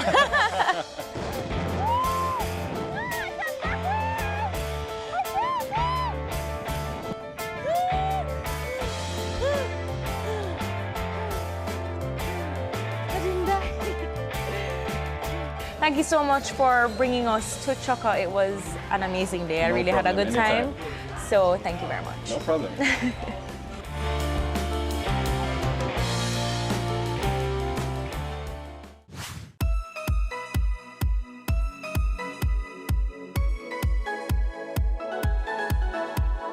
At Choco, it's always time to play, and today we most certainly did that whilst getting to know the dynamic Dr. Kevin Henry. I hope you guys enjoyed the show, and until next time, I'm Candy for Chill Spot. Bye. It's a little bit more intense. All right, Get so that adrenaline rush. let's start. Where are we gonna start? Let's go. Let's just walk out to the show. I don't know where we're walking to. So Kendi, what do you think about my chill spot? Some food just for my mouth. Someone? One more Food fell out time. my mouth, sorry. Let's get it. Yay! Who we missed? I missed. Now the front one. Yo, please don't put that on. A place in high gear like that for you. That's it. Stays in high gear. Okay. Yeah, man? All right. Yeah, man. No, me and Tori.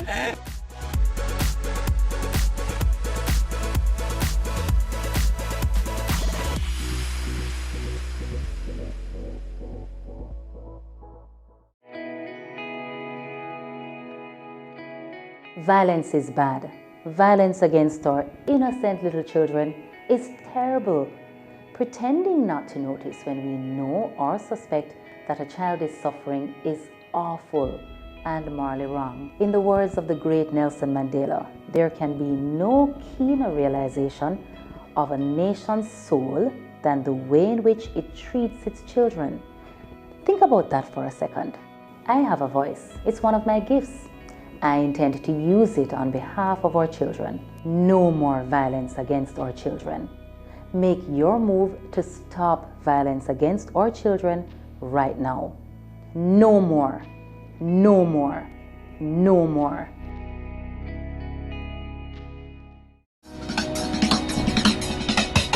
Cameo brings the creative industries to life, highlighting creatives in different fields each week. Art. My life turns art. I breathe, I eat art. Fashion. Food. Without a customer, we're nothing but four walls. Music. Film. Cameo, only on Business Access TV.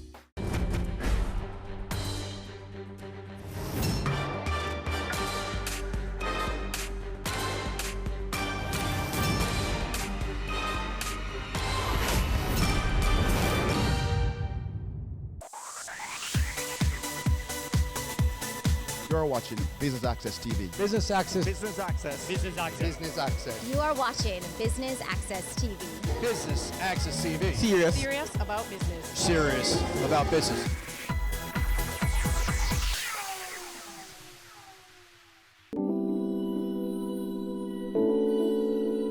JAMPRO aims to increase the export of non-traditional products and of course support the development of Jamaican MSMEs. To that end, they've partnered with the Jamaica Manufacturers and Exporters Association and the Jamaica Business Development Corporation to launch the third installment of Export Max. I'm Theodore Henry for Business Access TV.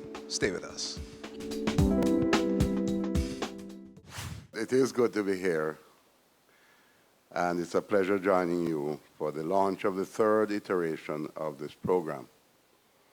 This morning's event is a fitting tribute to the industry players and signals a great promise for the micro, small, and medium-sized enterprises and the importance that has been placed on export diversification.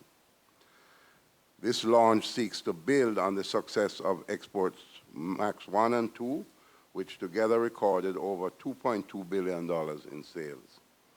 Indeed, its previous success sets the stage for the implementation of this third iteration, which we are now undertaking on a much larger scale. Let me take this opportunity to commend the JAMPRO on conceptualizing and taking us this far with this program. And let's welcome our new Export Max partners, the Jamaica Business Development Corporation and the Jamaica Manufacturers and Exporters Association. With their strengths, we'll be joining forces to improve and efficiently manage and implement the program. And I'd like to thank our sponsors and future participants. You have signed up for a game-changing program that will have national impact. Jamaica has strong export potential and growing export capacity. The imperative for achieving greater export performance and thus realizing export-led growth and global competitiveness in our exports as part of the export strategy is therefore of extreme importance as we strive for national prosperity and wealth creation. In the globalized economy, it is critical that Jamaica becomes highly organized in order to be fully integrated into the world economy in a manner that allows us to elevate our position on the global value chain and supply chains. Jamaica has been standing still for too long.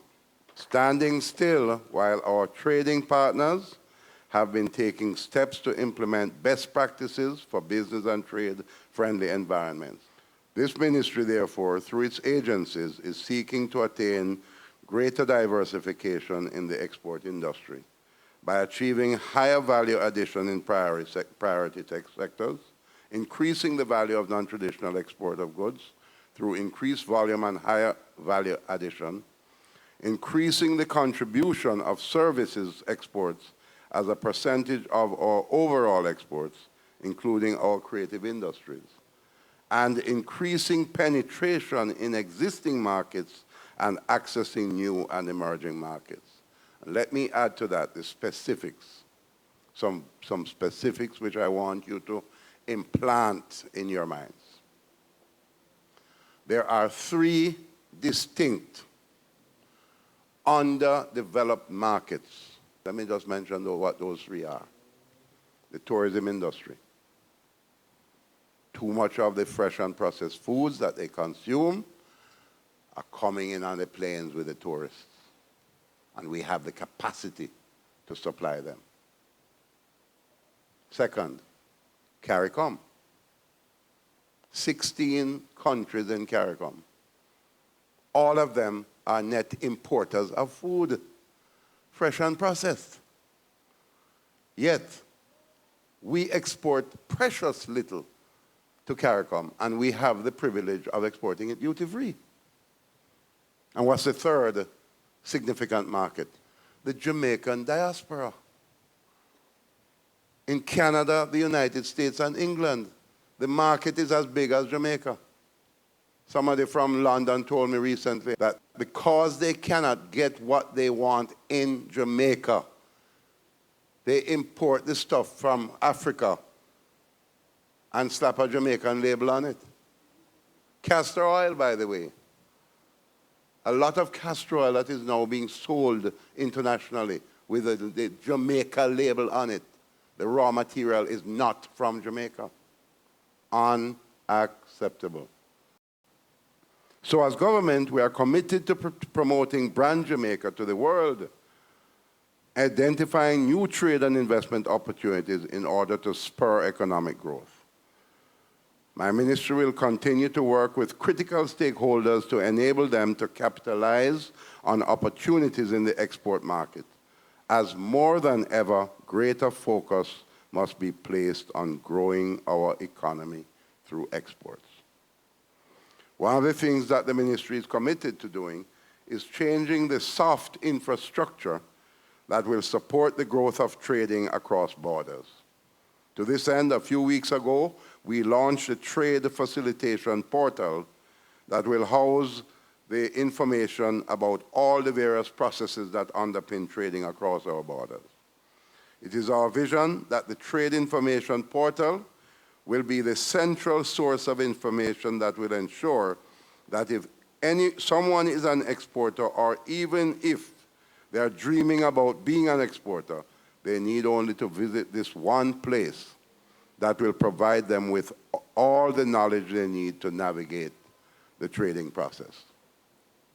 On the heels of this, we are also excited about the progress that we are making in implementing a single trade electronic window for the government, which will see all the various government processes integrated into a single online system that will allow for all trade-related transactions to be done online, supported by a robust risk management system to protect the country's borders and its reputation overseas.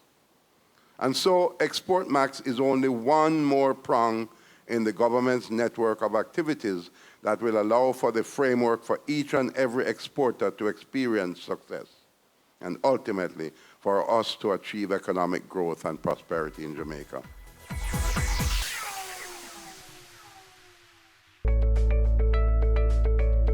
How are you going with all of that? You're moving? No. I'm a passport I come for renewing. But you want me to show me in that place full of crowd and the long line that take you all day. No. Make sure you walk with some food. And No, man, things improve, man. Them have a lot of drop box so you can use inside. You finish in no time. Yeah, man, I'm not done. Yeah. And some food, man. Try this.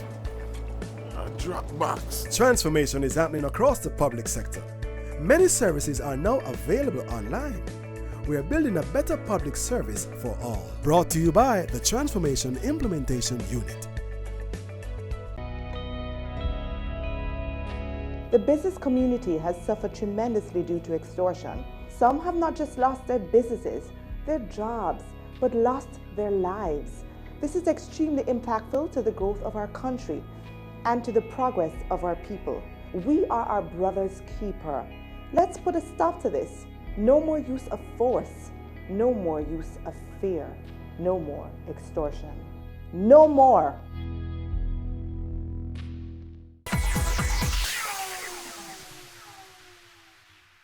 So, welcome. So let me start out by asking Dan, Export Max, I know Export Max started within Jampro. Why Export Max 3 and what makes it different this time around? Okay, thanks Claude, and good morning ladies and gentlemen. We are so excited to be here at the launch of Export Max 3. Why are we doing Export Max 3? It's actually one of the programs that I'm proudest of in my time at Jampro. I think that, as the minister said, export is one of our critical pieces, is critical in our lifeblood. It's in our DNA. We have to export. We're a small island nation. We have tremendous products. We need to take them to the world in a more organized, systematic way where we respect standards, we understand the adaptability of our products to market demands, where we understand the markets that we are trying to penetrate. Export Max is that program. The results that we got out of Export Max 1 and 2 show what a deliberate program can do, where you start by diagnosing what does the product need to be adapted to market demand, what evolution needs to go on in the company itself. So it's not just the product, but it's also the management that must have the right mindset to penetrate international markets. So we're identifying that demand, identifying the market trends, helping the companies to adapt their products, and that mentorship which we brought on in Export Max 2 is a critical component, because the ones who are successful must help the ones who have not started yet or who have not yet been successful. So that was the innovation of Export Max 2. And what we decided in Export Max 3 is that to more than double the number of companies in the program, we really couldn't do it alone anymore, because Export Max is a really labor-intensive and brain-intensive project. It needs a lot of time spent hand-holding companies, explaining export to them, helping their management to be ready. So we really needed the help of our partners, and we're really, really proud and excited and energized that we have two such fantastic partners, as well as the other sponsors who have come on board, because we need more expertise, we need more hands on deck. Export is not easy. Standards in the international market are constantly becoming more critical, more difficult. So we needed partners on board who could help us to interpret some of the issues on the international market, some of the standards. You see Bureau of Standards is on board, and also to help galvanize those exporters to greater effort and to greater understanding. And then we needed the business development side that JBUC can bring to really help companies to develop their business plans, develop their loan applications, to become more formalized, develop their bookkeeping acumen. We think this is one of the most important programs that Jampro and the country have ever created, because we think that this is an integrated way of taking our MSMEs the next step forward. We are very excited, and we just want to have more participation from the MSME community, because sometimes you don't know what you don't know, and it's when you start on that journey of trying to understand how do I get from point A to point B that you start to realize what it is you don't know and how and where you can find help. So really this is a plea to and a stimulus and an encouragement and almost a demand of the SME sector listening to us today. You need to get on board, because this program can change your life professionally and change your export horizon. Okay. Valerie, you decided without hesitation, came on board. Why did you see training and capacity building as such important components for exporters? Our logo speaks for what we do, which is business development in the fulsomeness of it, and how can we help you. So we know for sure that capacity building is even beyond that thing called training. It's really getting into the nitty-gritty of the companies, the enterprises, looking at the concept, if it makes sense, whether local or external market, putting the proper structures in place, and as Dan says, formalizing the business. It means governance have to be in place. You have to know your numbers to know what stories are coming out. Worst, if you're thinking of exporting, you have to be really secure in moving forward. So we have been spending a lot of time with our client group preparing them for the market, because for us, global market is right here in Jamaica. So standards must be in place. Governance must be in place. And you must be thinking business. And I agree with Dan, we have to get over that hump of doing a little thing until some big job comes along, because it's not going to come along. So it means that we have to be innovative and we have to be on target for moving forward.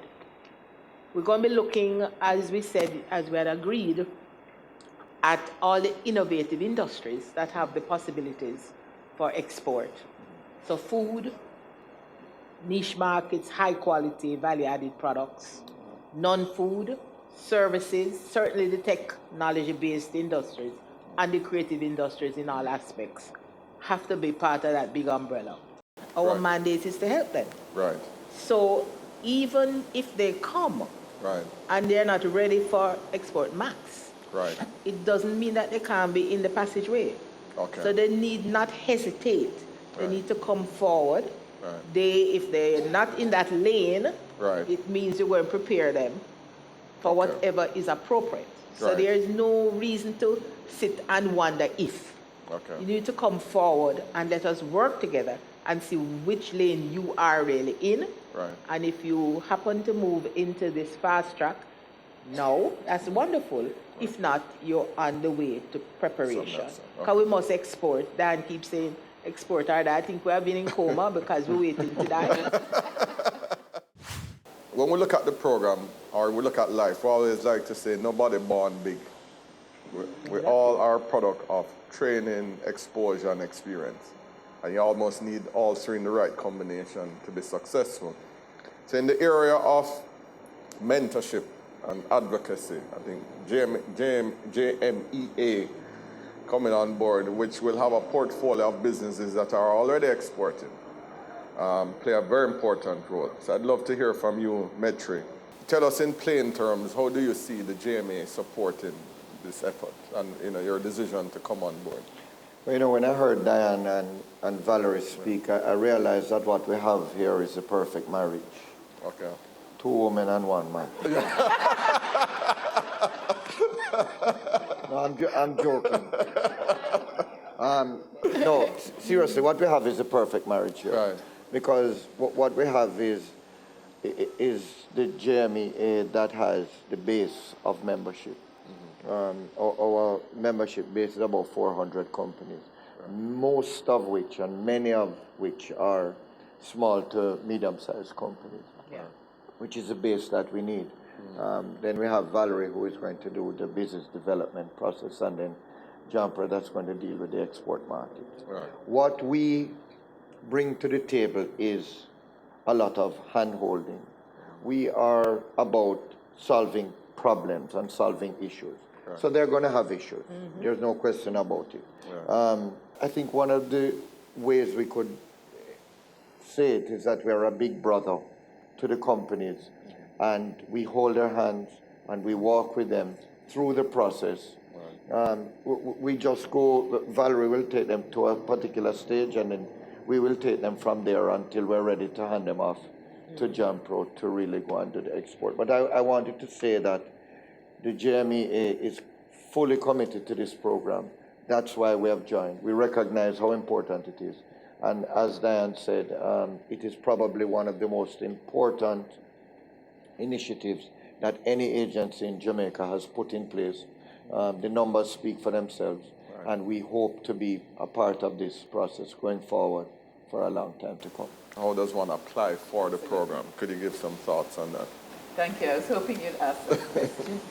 We have a kiosk at the back. We have several Jampro members of our team here. We have an expression of interest form, which you can get from our team at the back. Copies of the form are also available from the various agencies and on our website. On our website, www.dobusinessjamaica.com, you can download this expression of interest form and send it in, and we will be happy to contact you and start the journey with you, because this is a journey. It's a 3-year program. This is really about helping you through a process and on a journey to success. Tell your associates, people you know who have a product or who even have an idea. They can start talking to JBDC from the idea stage. So let's create a movement that can change export. Thank you, Dan. So I'll throw it out. Any final thoughts? This is an example, the collaboration, the example of how we in Jamaica should work together. Right. Because no one institution or person has all the skills, all the information. Correct. And until we start putting the ego behind the door and working together, we're not going to move. So I'm celebrating from JBDC the kind of collaboration that we have agreed to have between our agencies. I think it's a good move, and we know success is down the lane. Metri, any final In thoughts? closing, I would ask everybody in this room, when you leave here today, call 5 persons that you know that are in business. Let us be oversubscribed. Yes. Let us have that problem. Let us reach back out to our sponsors and tell them that we need more from them, because this is good for Jamaica. Thank you, Metri. We have some Export Max graduates in the audience, and I think it's important not only to hear from us, but to hear from people who are actually on the program. So dare I say that Rita Hilton is on the Yeah, they're going to be on the program. Yeah, they're So Rita, Omar, I think you're all going to talk later on. So. All right, a round of applause for the head of agencies. Thank you very much. Business current affairs you can relate to. Frank, credible discussion. On point, dissecting the issues. Offering solutions to Jamaica's challenges. On Point, Thursdays at 8 p.m. on Business Access TV.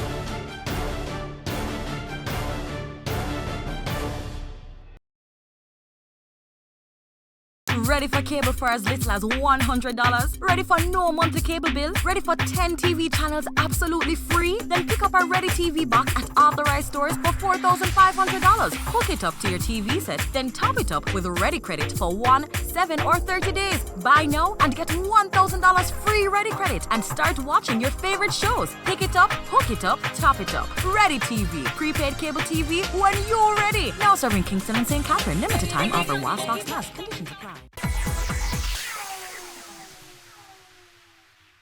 I'm going to invite some past Export Max participants to speak. Rita Hilton from Carita, Jamaica, and Omar Azan, CEO of Boss Furniture. So in the spirit of ladies first, I'm going to ask Rita Hilton to come and just give a couple of remarks about her experience with Export Max. I think this is a great opportunity. Having benefited from Export Max 2, I'd like to highlight some of the things that made it so important for me and what the results have been like. It was important for me because it allowed me to step into the Caribbean export market. Carita has been in business for 34 years, and our whole business is aligned with exports. We were primarily involved in fresh produce exports, but recently we've been adding value to Jamaican products and trying to build up that component of bringing more value to Jamaica. Now, with Export Max 2, what did I benefit from? Going into the Caribbean market, which I didn't know at all, and I have to tell you that out of that, we have one concrete market which we opened in the Bahamas. And that partner has been so impressed with our output that they have come with a proposal to invest in our company and buy equity into our company. I learned that I wasn't really completely prepared to take advantage of all the opportunities. So if you're going into Export Max 3, come with an open mind. You think you know it, you don't know it. learn, absorb, and execute. You need to have a partner on the ground in the territory that you're going to be working with that will teach you about that market and the market needs. It's not Jamaica, and it is not the globe. It is a very special type of market, and each market has its own needs. So keep an open mind, learn from the opportunities. What was wonderful is the amount of work that Jampro put in before we went into the markets. And that was the critical success of the Export Max 2. Into every territory that we went, there were buyers available, and it wasn't the underlings that came to the market opportunities. They were high level personnel that came to talk business and to do business. The other thing that I learned so much from is the capacity building. You think you know how to run a business? Well, you don't, because the way you start is not the way you grow and keep on growing. You see all this white hair? That comes from years and years of learning.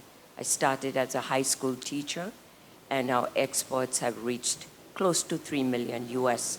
And those are sales. That is not money to spend. That's money that you invest back in your business after you've paid the expenses. So don't think that you've achieved success and can drive a Mercedes-Benz. I still drive a pickup, okay?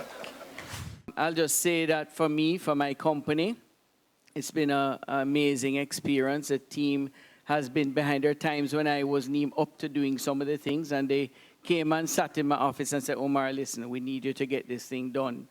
And they would push me to do it. Today, I'll say historical. This is our first time in history that our company has receivables. Today, I checked it this morning, from 14 different countries owing me money at the end of this month to pay me, to pay my suppliers, where I think at the end of this month, I can probably pay all the suppliers I owe from just a foreign exchange earning. So that is a huge, huge, huge difference than where I was a few years ago. This is an excellent thing that Jampro is doing. I'll say it. You know me, I talk the truth every time I come up on the podium to speak.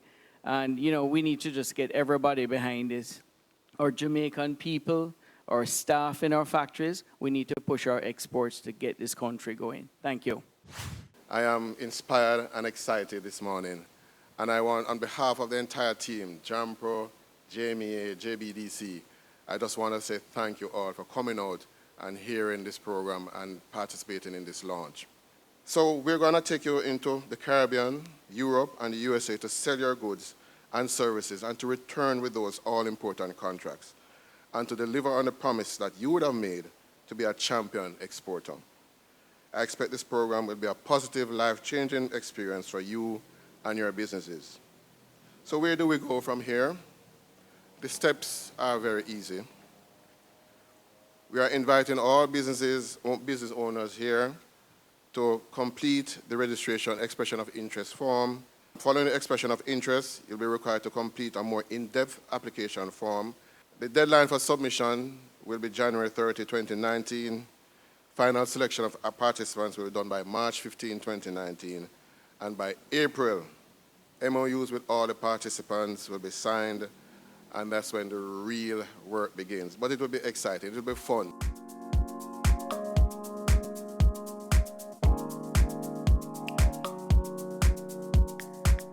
This has been the launch of Export Max 3, and I've been your host, Theodore Henry. Keep watching Business Access TV, serious about business.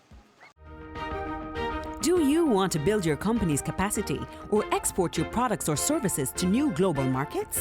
Then you can be a part of Export Max 3, an enterprise development program for Jamaican companies. Sign up today. Applications close January 31, 2019. Expand your business for export growth. Visit dobusinessjamaica.com for details. Export Max 3, grow beyond borders. It's brought to you by Jampro, JMEA, and JBDC.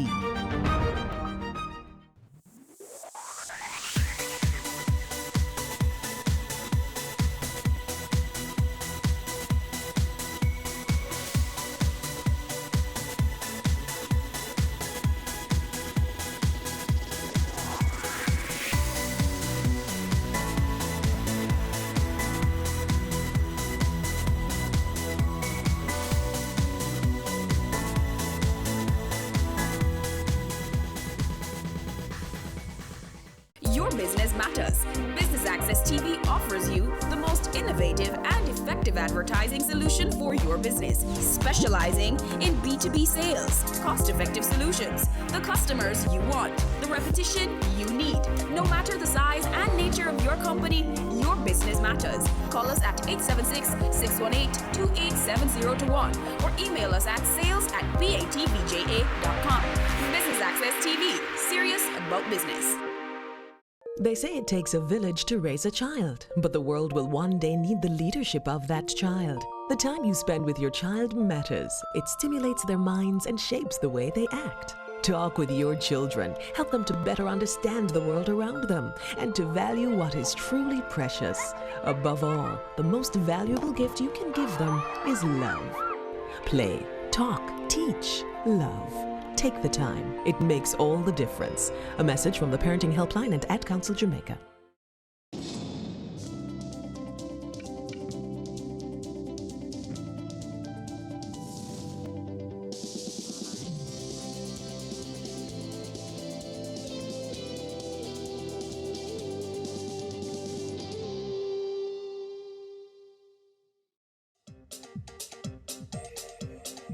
I'm Kito Akwanza, co-founder and CEO of Island Eyewear. And I'm Jordan Kakwanza, co-founder and COO of Island Eyewear. Island Eyewear started February 28, 2004. It was small beginnings. We didn't have computers, we didn't have all the equipment necessary, but we had a lot of passion and a clear idea of what we wanted to achieve.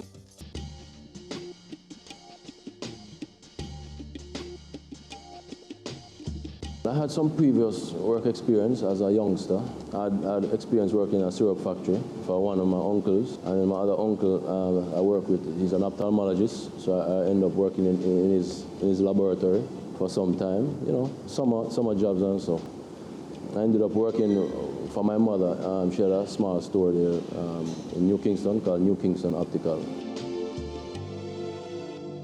We cater to everyone. We are so fortunate. We have products to fit everyone. We offer primary eye care.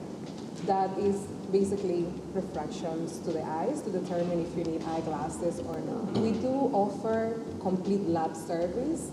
We are one of the few optical companies in the island with a complete surfacing lab where we manufacture prescription lenses. Our customers are able to receive their eyeglasses within 1 hour, 2 hours, or 24 hours.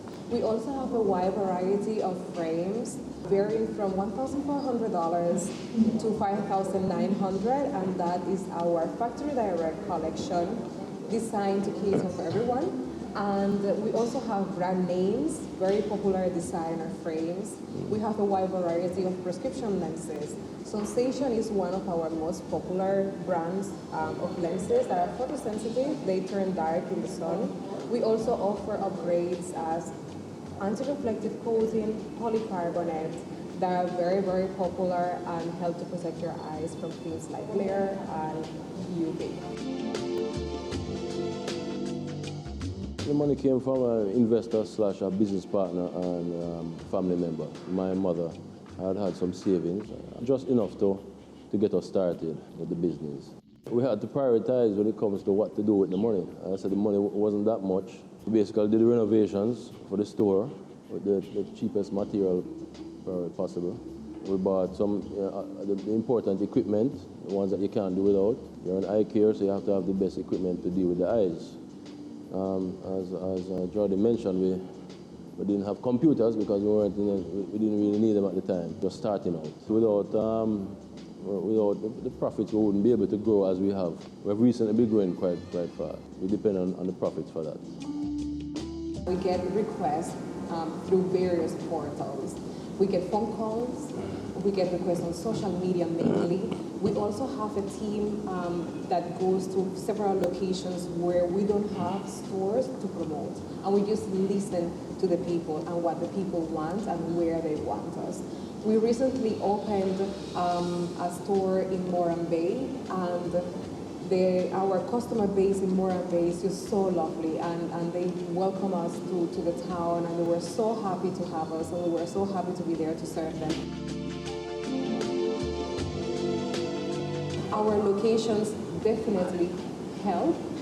We are very environmentally conscious. The environment is very important to us. Right now we have 13 locations, and we look forward to continue growing and bringing more locations to every single parish in the island. With the popularity of the internet, it's being more easy for us to reach everyone who is interested in joining our team.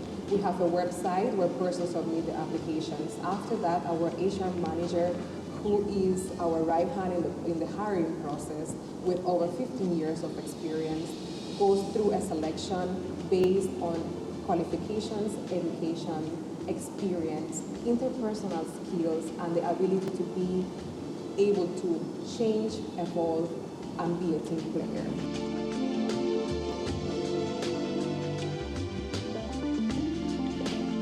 Each employee understands that they're not only responsible for their own success, but the success of the fellow employee. We encourage employees to become shareholders, to encourage this culture of solidarity. In fact, there are probably over 10 current shareholders of the company that are employed to the company.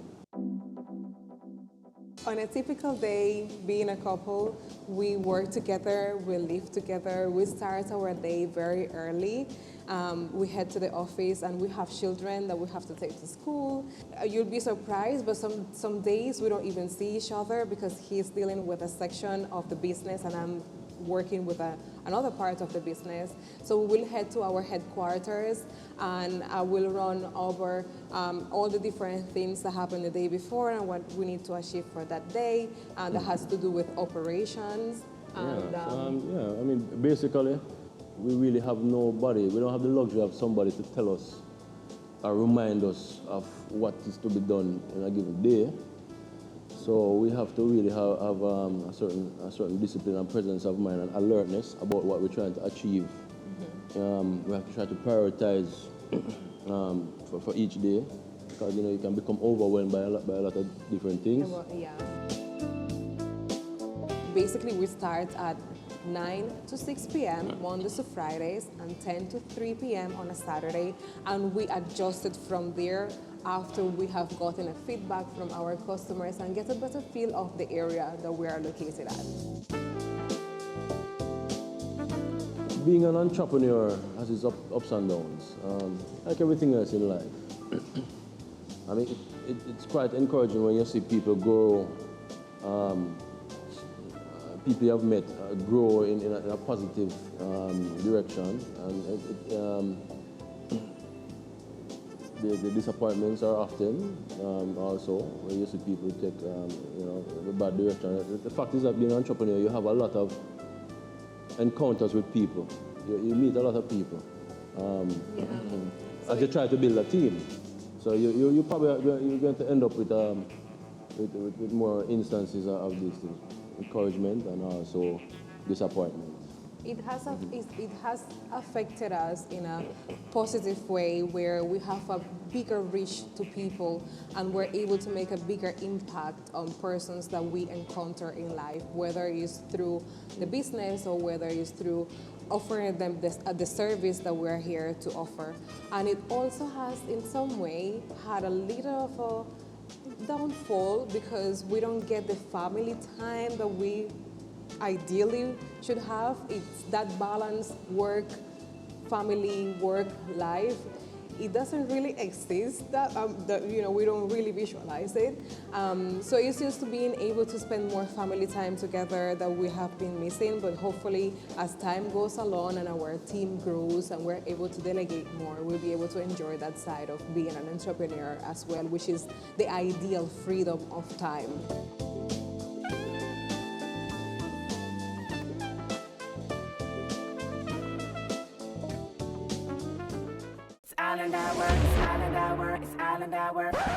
Bull Bullseye for Eyes summer sale. Try your luck at the Bullseye and get up to 40% off your frames. Land on the Bullseye and your eyeglasses are completely free. This summer, July 15th to August 31st, everyone is a winner at Island Eyewear. Conditions apply. Call 630-1180 or visit islandeyewear.com. Island Eyewear. Your price, your style. Ready for cable for as little as $100? Ready for no monthly cable bill? Ready for 10 TV channels absolutely free? Then pick up our Ready TV box at authorized stores for $4,500. Hook it up to your TV set, then top it up with Ready Credit for 1, 7, or 30 days. Buy now and get $1,000 free Ready Credit and start watching your favorite shows. Pick it up, hook it up, top it up. Ready TV. Prepaid cable TV when you're ready. Now serving Kingston and St. Catherine. Limited time offer while stocks last. Conditions apply.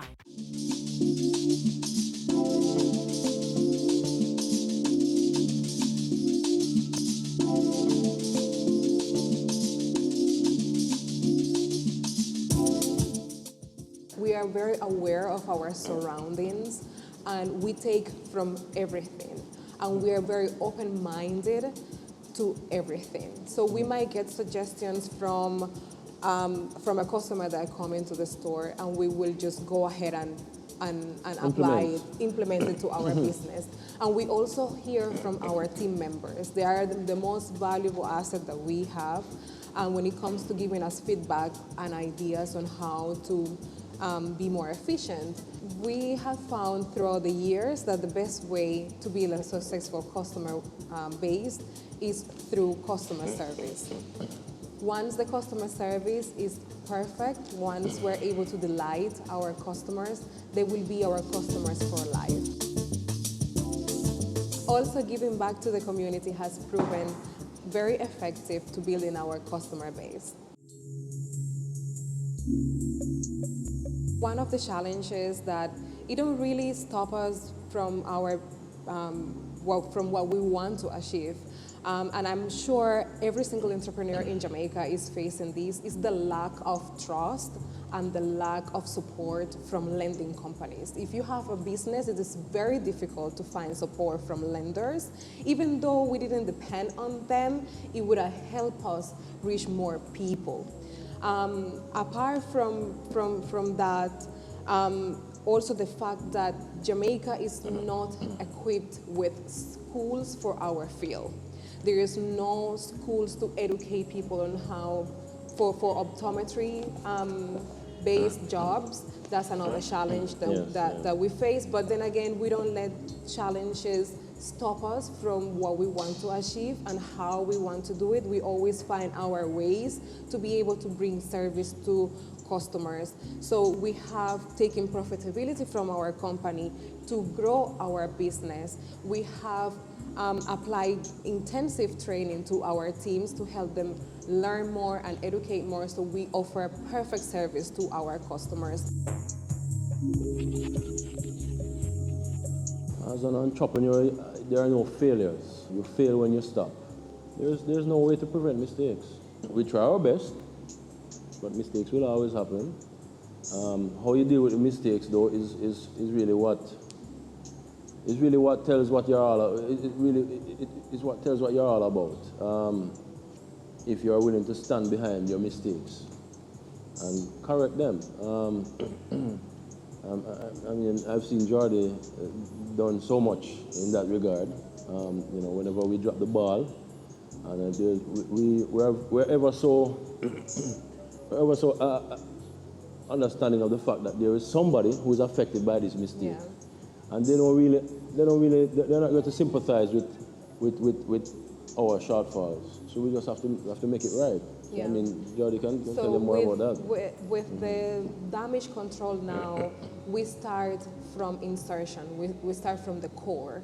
We start from the moment that we select the frames that we're going to offer to our customers. We have to make sure that they're of the best quality and also of the best price, so that this frame can outlast 1 year of wear, so that it doesn't break of rigorous wear and exposure to very high temperatures in this country.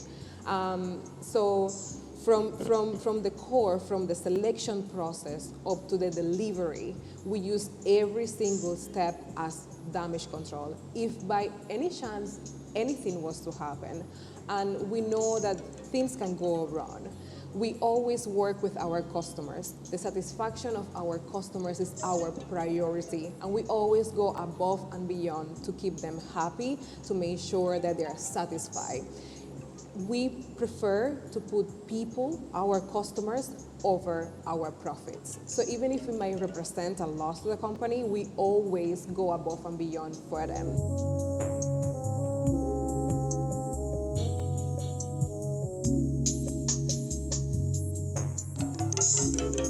Our growth strategy is pretty simple.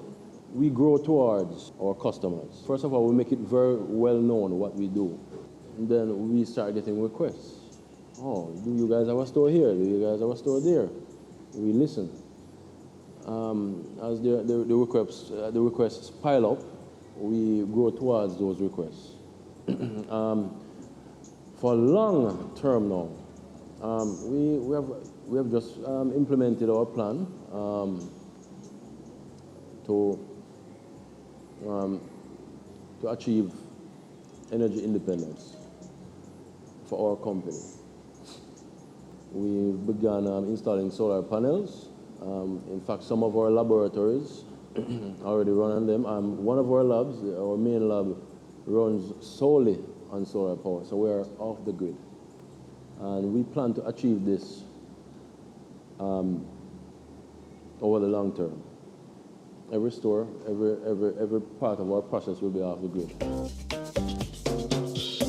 Part of our plans to make sure that we are here very long, and when I say long, I mean even after we are not around, is to make sure that our teams and everyone coming after that shares our view and understand why we're here and what we want to achieve, so that they can carry on our vision. We don't want Island Eyewear and what we're doing and how we're doing it to end with us. We want it to carry on for generations to come. So we use all the conventional mediums of advertising: television, radio, billboards. In 2010, when the internet started to get more popular, we started using social medias and social media platforms and the internet. It has worked out very positively for us, but up to date, the most effective way of advertising our business is through customer service. Delighting our customers through service is the main way to get a satisfactory campaign out there. You could have the best commercial, you could have the prettiest billboard out there. Once the customer comes to the store, the service is not up to standard, then you wasted your time, your effort, and your money in vain. So customer service, delighting our customers, smiling to them, being transparent with them, educating them, supporting them, and through encouragement to our customers, we have achieved a very, very successful marketing strategy. I believe that the best formula is through hard work and perseverance, never giving up, accepting no as an answer, and turning every downfall or mistakes as a school to learn and help you achieve and get where you want to go. Once you have a clear reason, once you have a clear understanding of what you want to do, why you want to do it, and how you're going to do it, then you are definitely set to be successful. Success comes from within. Success is much like happiness. No one can decide how happy you are in any one moment. You decide that. It comes from within your own brain, your own mindset. Regardless of what is happening around you. If you feel successful, you are successful. One of my fears is not being able to deliver. I am not originally from here. English is my second language. So not have been gone to official training on how to run a business, not having that wide educational background that most people in business do, I sometimes fear not being able to deliver a task that I'm presented with, which I find challenging. But then right away, I remember where I'm coming from, I remember where I am right now, and I use that as a storm to bring me forward and achieve that. So right there and then, I just forget everything, carry on, and succeed.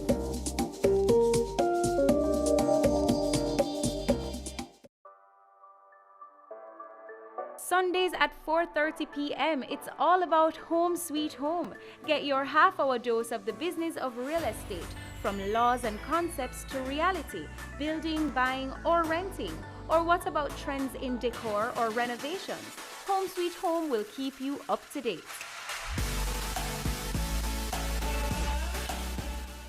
They say it takes a village to raise a child, but the world will one day need the leadership of that child. The time you spend with your child matters. It stimulates their minds and shapes the way they act. Talk with your children. Help them to better understand the world around them and to value what is truly precious. Above all, the most valuable gift you can give them is love.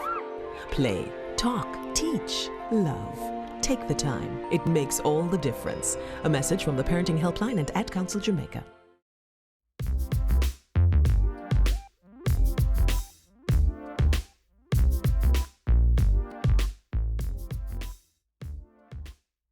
One of the things that motivates me the most is being able to touch people's lives, the persons who are around us every day, from our team members to our customers, being able to touch everyone and make an impact on our community from the ground up. I find motivation from the persons from every walks of life that visit our stores, that we are helping and we are assisting. My greatest inspiration is my husband. Ever since we met, he has inspired me to always be a better person. And throughout the years, he has achieved that. I always look up to him for everything. I think as an entrepreneur, my greatest inspiration comes from fellow entrepreneur Marcus Garvey. What he was able to achieve coming from humble beginnings. The services that we offer, the products that we offer, these are items that you can basically find anywhere else, but you will never find them with the heart that Island Eyewear offer them to you. We all have a very clear understanding of why we're doing, and how we are going to do it. So when you come to Island Eyewear, it's not just the ambience of the store where you will find attractive. It's not just the smiling team members ready and willing to serve you, but it's the passion behind all of that. It pours out on what we do. My favorite aspect of being an entrepreneur is being able to touch people's lives, to have access to so much people and make a positive impact in them, on every single person that I meet, whether it is somebody that we're doing business with or a customer. Just being able to have access to such amazing people that can inspire me and that I can inspire them in return is just one of my favorite things about being an entrepreneur. The success of Island Eyewear is attributed to hard work, passion, and teamwork.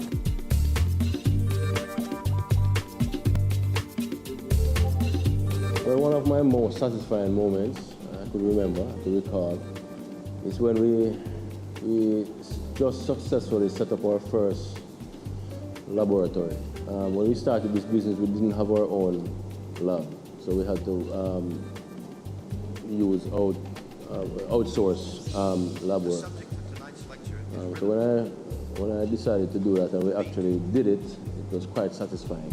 The driving force that holds our lives together. As a couple, we love going to the beach, and we take our family to the beach.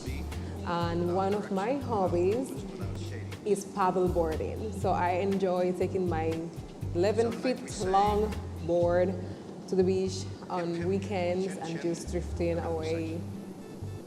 Yeah, I enjoy putting a boat in the water at times, at the beach. We do that quite often enough.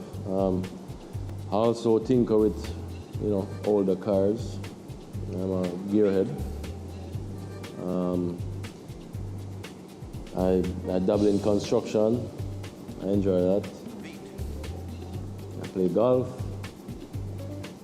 I like the idea of weight training, although I haven't done that in a while. There are a few things I'm interested in. So I'm overall a happy person. I consider myself to be happy every day with highlights of more intense happy moments. And for me, what makes me very happy is to be able to spend time with my family and my children. Spending time with them is just so precious to me. It's so intense. Also being able to see our team members grow within the company and professionally, it always makes me super happy. The fact that I'm able to work with my husband and also share a personal life with him, it's just happiness right there. We've been successful over the years, and we've achieved a certain level of financial freedom, and we're in the frame of mind that we're a long time ready to give back. But we have discussed this, and in our mind, giving back is not something you just do. You see a man out the road and you just give him a little thing or something like that. It must be a systemic thing. It must be ingrained in what you do every single day. So with that said, we have two initiatives that we're embarking on. We have started the implementation of them. We have a pilot project there in Papine where we put some of the recycle bins, because we've identified this problem. I think this problem affects everybody. So we started this project where we install easy-to-use recycle receptacles, and where people just drop their plastic bottles, which I think is a non-biodegradable item. With Framing Futures, we intend to have a huge impact on the future of our people by allowing somebody, a child who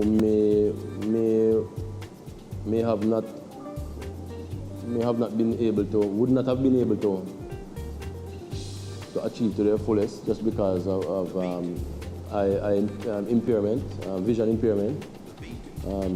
We want to make sure every child at least gets one pair of glasses in their lives from us. So we have chosen the age of between 9 and 11 because that's right before you start preparing for your GSAT exams.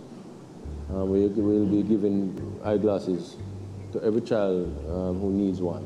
My advice to young entrepreneurs, and this has nothing to do with actually when you're born.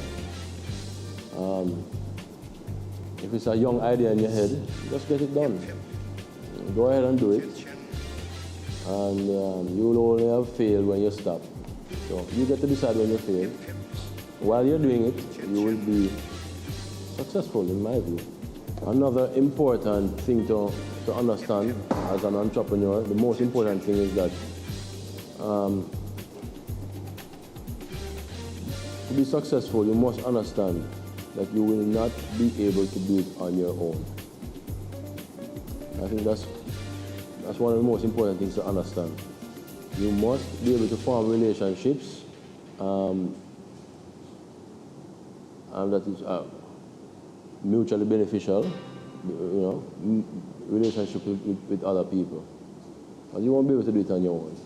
So if your plan is to be a one-man army, you're probably not going to succeed.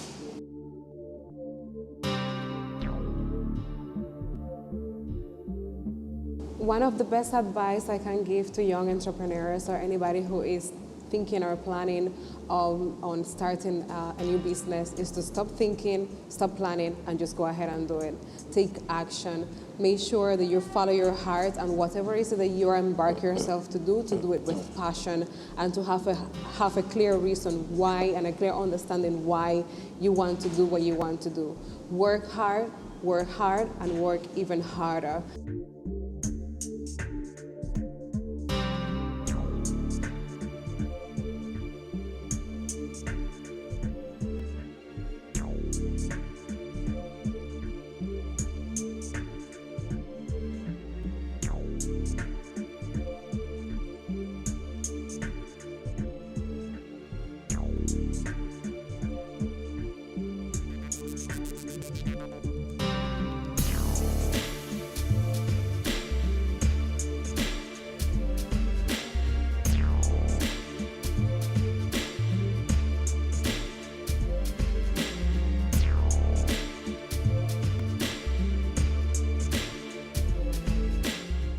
Your business matters. Business Access TV offers you the most innovative and effective advertising solution for your business, specializing in B2B sales, cost-effective solutions, the customers you want, the repetition you need.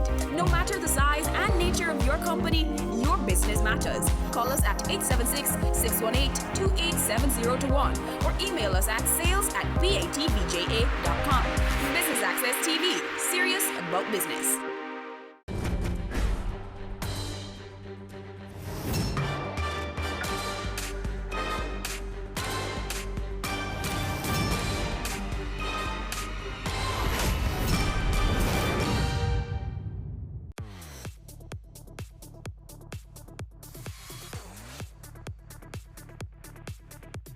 The global apparel market was valued at $1.7 trillion in 2012 and employed about 75 million people. With a budding fashion industry, we take a look at 3 people who are fashion incubators and helping to take fashion on the rise here in Jamaica. Today on Cameo.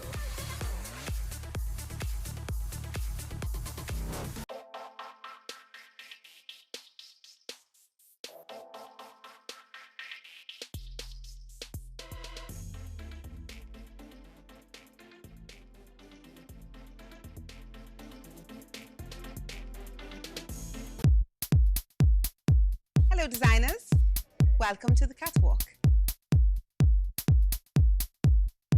Executive producer of Mission Catwalk, Kenya Linton George, is no stranger to fashion, launching her own fashion line Kenya Linton in 2005. Now in its 5th season, Mission Catwalk has acted as a launching pad for Jamaican designers while sparking growth in the industry by partnering designers with retailers. Give us a brief history. Why did you decide to get into fashion in the first place? I got involved in fashion at a very young age, like most designers. You tend to start picking up on the talent. And I never took it seriously as a career until I was in college studying philosophy, which was, you know, a bit daunting because you're spending all this money for a degree when you should have really been studying fashion. And that is when I started officially I'd say about 2005. I really started doing it professionally, and 2006 I did Caribbean Fashion Week. So that was the official launch of Kenya Linton Designs.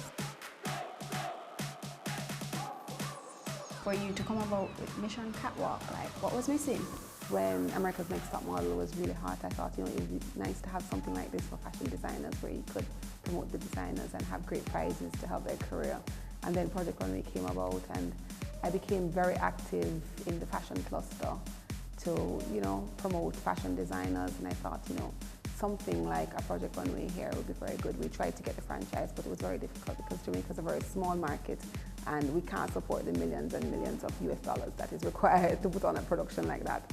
So we decided to do our own smaller scale production, and that was the birth of Mission Catwalk. And the first season, it was just 13 Jamaican designers, and we saw the talent that was there.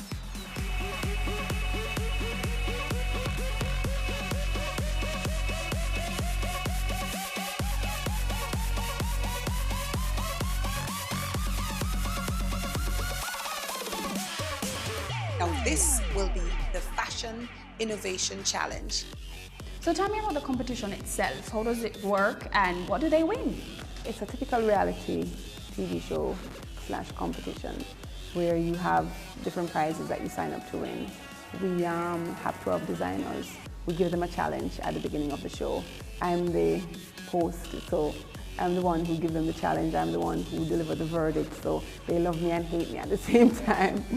And we have 4 judges on the panel, so we give them a challenge. They go to Pablo's and shop for their fabric. We come back to this sewing room right here. They sew for about 8 to 10 hours, and it's magnificent to see what they can create in just 8 to 10 hours. So just less than a day, basically, or just a full work day for the average person. And they create wonders, and then after that, it's the very next morning, 5 o'clock call time, and it's straight to the catwalk show.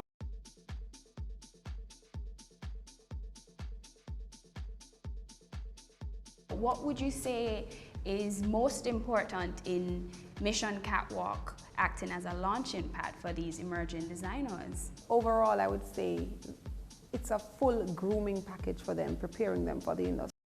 And with Mercedes Gonzalez this season, they're getting that full grooming. So even if you don't win the overall package, you come out so much more prepared for the industry. You mentioned in an interview some time back how hard it was seeking funding for your first season of Mission Catwalk.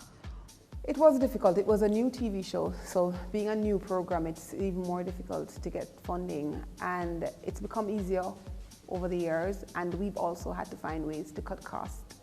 And now we're finally at a level where, you know, we're comfortable.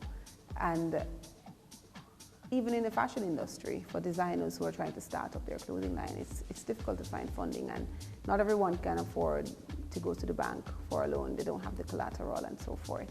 What do you think are some major issues we have with our fashion industry right now? The major issue we have now with the fashion industry is most of our fashion designers are not professionally trained. We didn't have a fashion program in Jamaica for a very long time. So everyone, I'd say 95% of the designers are self-taught. And because of that, important aspects of how to run a fashion business, they don't understand. How to put together a collection, you know, color theory, everything to do with marketing and so forth. They just don't understand. They just know that they have this skill, they have this talent, and people want to buy stuff from them. The garment industry, the challenges there would be utility cost and labor cost. So we lost the market to China, like Mexico and most other countries than the United States.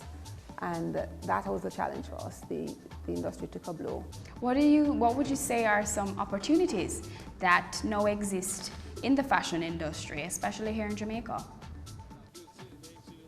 I think we're at a prime moment now with, you know, the growth of the industry in terms of having a fashion program. We have persons who are open to wearing local designers even more, because everything is now about mass market and mass production, and people are getting tired of that. It happens very often. You go to a wedding and 3 people turn up in the same BCBG dress, because you go into a wedding, you go to Miami, and they all go to Aventura, they all go into the same BCBG, and they all choose the same dress from that season. And they end up at the wedding in the same dress.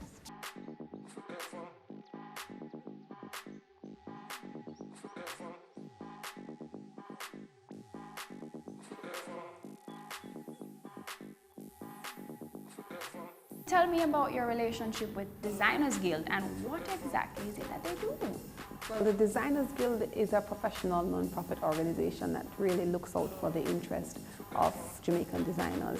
It started in 2010, a group of designers and myself who we tend to share information and interact with each other a lot and try to help each other to grow.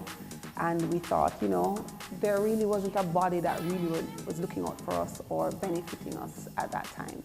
And we decided to start an official guild of designers. And our first project was to fund Edna Manley College. They had a fashion program, but they only had 2 sewing machines. And we rallied around and got sponsorship and funding to set up the space. And it was also a partnership with Mission Catwalk.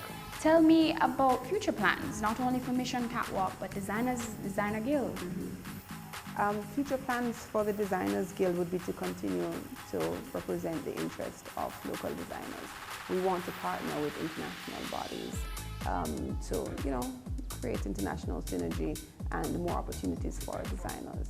We're taking a contingency of designers to Edit Trade Show in New York, and we're trying to focus more on the retail business part of things. Shifting our focus from fashion shows, because fashion shows in Jamaica tend to be seen as entertainment. And internationally, when a designer does a fashion show, it usually means the business part is taken care of already.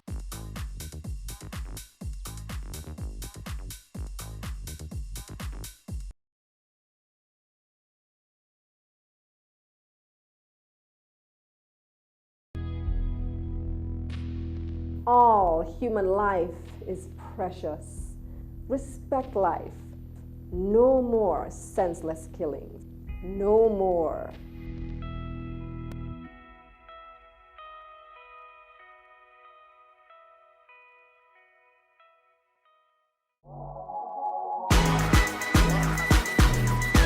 The Good Life, your trusted source for useful health and wellness information, lifestyle tips for the mind, body, and soul.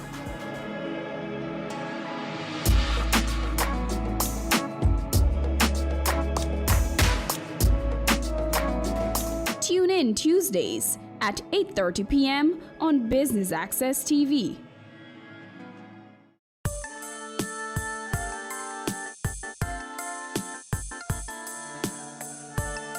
She is committed to establishing Jamaica as the fashion hub of the Caribbean and launched the Collection Motor, a series of events in 2010. Let's chat with Kerry-Ann Clark.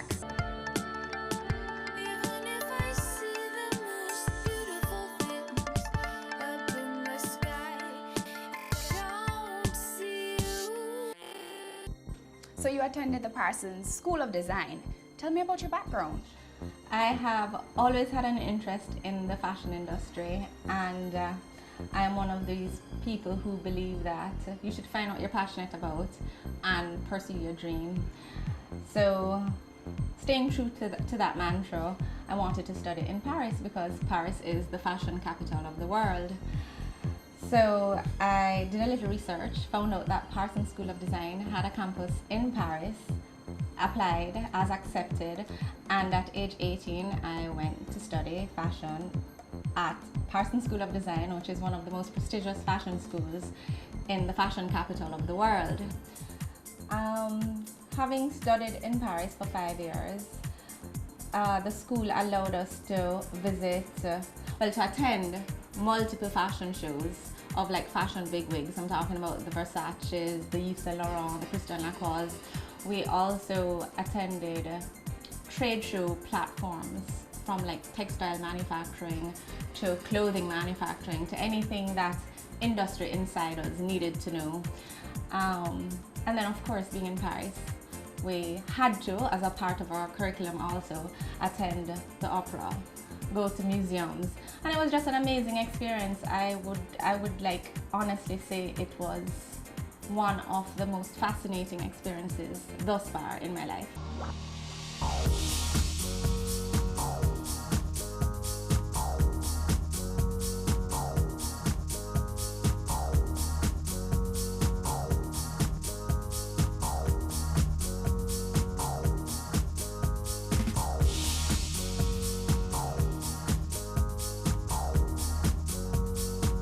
How do you move from year to year to year? I think a lot of people would say that Jamaican pieces especially tend to be overpriced. They can't afford them. So they are higher priced because, for example, this designer, she's a textile graduate from the Edna School, and she actually designs her fabrics and then gets her fabrics made and printed in New York, and then she brings it in and makes her work. So that is a lot of work, and that is going to be more costly than going to a fashion store and buying fabric store and buying fabric and making it. But I don't think it's overpriced. You can't put a price on creativity. Okay. At what point did you decide to open Kerry Man, Woman and Home? After returning to Jamaica, I helped my parents in the family business. I'm from a business-oriented background for about 3 years, and then I saw a need for a boutique like mine, and I decided to create a boutique to fulfill my passion and create a business. So why not create business from a passion?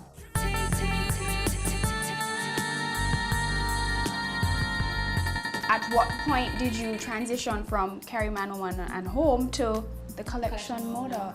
So Kerry Man, Woman, Home is celebrating 12 years in the retail industry in Jamaica, and I guess because I am passionate about the fashion industry, I love creative minds and creative geniuses. They excite me. And with the store, I'd always showcase local talent. And over time, I was helping more and more local designers. And what was happening was I was spending a lot of time helping a designer today, another designer tomorrow, whether it was for advice or for mentorship or guidance or sharing advice. And again, it was a natural synergy. Why not create a platform where I can try to help, along with a team of persons, multiple emerging talents and designers, rather than spending one day and another day and another day helping one. So it's trying to grow and help more people over a period of time.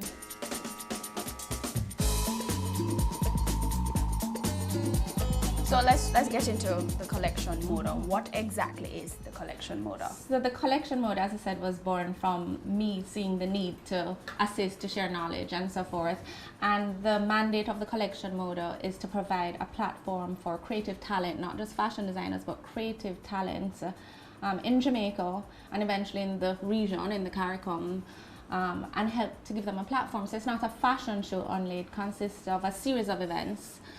And basically that's the mandate of the series. And how has it been? It's been great. We're in the 4th year. There are different components to the series of events. We have a grant, a first global grant, where one person is awarded a cash award of $250,000. Last year we had about 90 applicants. This year we're hoping to have 120. We have Mode of Business, which is a business seminar where we invite persons internationally and locally who are industry specialists to share their knowledge with the attendees. We have a lifestyle magazine, which is an annual publication featuring not only local talent, again, but regional talent. And then we have Moda Market, and that is where the business unfolds. We have the invitation-only runway show.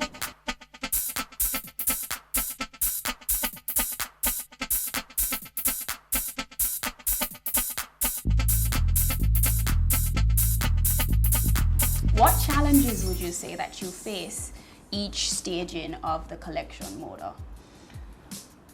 Well, we are growing, and I think the challenge is to find the right team, in finding the right team to carry out, because it's a lot of work and it's a labor of love.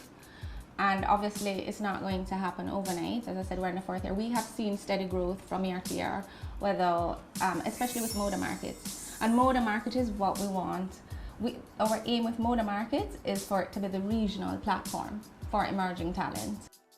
Do you have any advice for those people who want to get into the fashion industry? Maybe not necessarily a designer, stylist? I would definitely say, a lot of people look at the fashion industry and what they see is the finished product. It's a hard industry. It's difficult. Not only, we don't have manufacturing here. You asked what opportunity could arise. You never know. That's an opportunity. We could bring manufacturing back to Jamaica.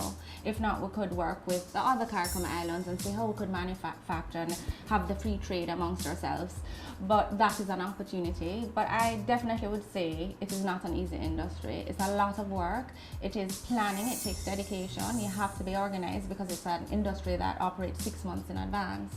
When you go to fashion weeks, you're looking at collections for the following year and for the following season. So you need to be organized, you need to understand that, and you need a business partner. You can't just be brain A-side, like a creative brain. You have to have a good balance. So what are the future plans for not only the collection model, but Kerry Man Woman Home and Kerry and Clark? Well, for Kerry Man Woman Home, we are looking at going e-commerce very soon, because that is the future of the retail industry, and it's a good add-on. Possibly opening in other islands again.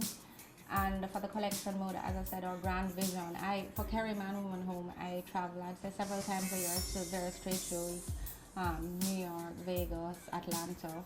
And this is one of the inspirations to see the business behind it, because that is where all the buyers and the fashion insiders go, and there are seminars, and you learn more, and you get tips for retail, you get tips for designers, and you're exposed to the people who manufacture, the designers, and it should happen here. We have the talent here.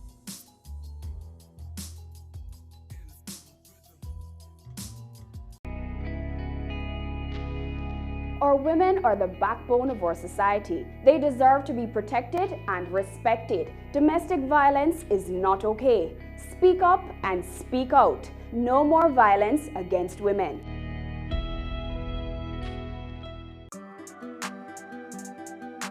we are serious about the business of real estate, so catch Home Sweet Home Sundays at 4:30 p.m. or if you missed it, check our website at batvja.com.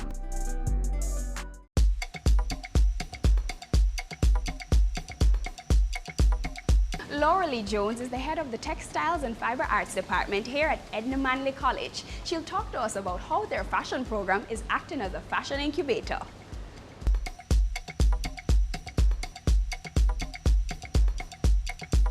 So give us some background on Edna Manley College. Edna Manley College is a fabulous space, and that's just my personal opinion being a graduate. It's that space where you have the opportunity to really explore your creative juices. We have art, we have drama, we have dance, we have music, and we also have our arts management program. So it's really that place where you can create, be.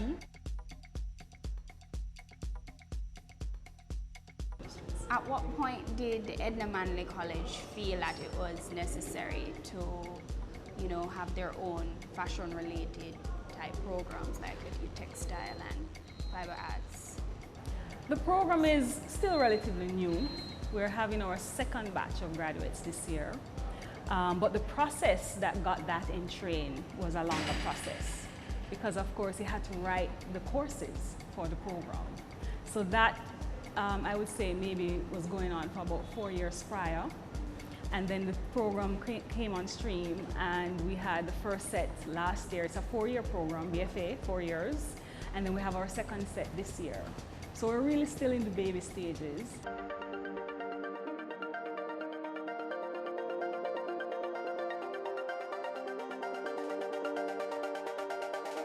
So as the head of the Textiles and Fiber Arts Department, how would you say that Edna Manley College is now contributing to our local fashion scene? The contribution to our fashion industry is that we'll have individuals who are trained, individuals who understand some of the fundamental elements of design, of art, and how they bring that to their design process as designers, as fashion designers, understanding the color dynamics, understanding fabric, being innovative, because we don't only focus on just buying fabric to create a style.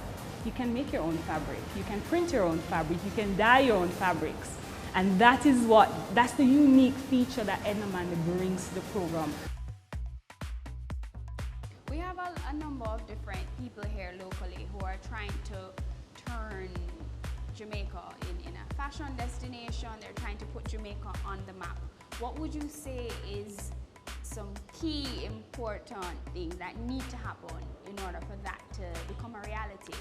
Okay, so we've started with education. So Edna Manley has a BFA program because it's not only creative, right? We find sometimes we have people who are very, very creative, mucho talent, but then how do I get that to market? How do I manage my business? They say that artists don't make good business people, but we want to change that. So tell me about the Textile and Fiber Arts Department. My lovely department. Textile and Fiber Arts Department, we offer textile and fiber arts, so you can major in weaving, so you make fabric. You can do textile and fiber arts, where you're looking at the fiber art elements. So if you want to do pieces for museum and galleries, there's that focus, the art focus. There's also the fashion program, which is the newest addition to the Textile and Fiber Arts Department. So we don't have a fashion department, so the fashion program is situated in the Textile and Fiber Arts Department.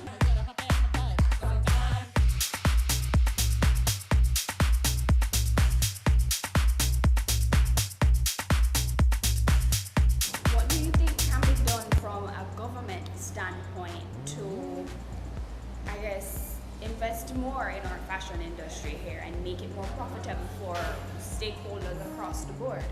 There's a lot that can be done, and I think the government has been making some strides.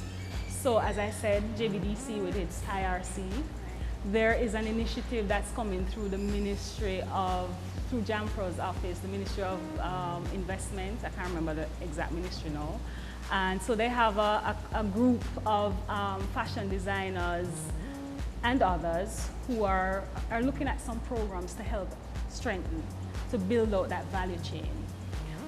You have agencies like your JMA, for example.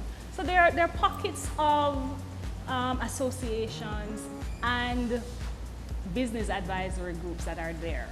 So talk to us about some success stories from your graduates. Whoa. There's Nicole Bryan. Nicole working through Kerry Man Woman Home, Kerry and Clark, just Yendi Phillips.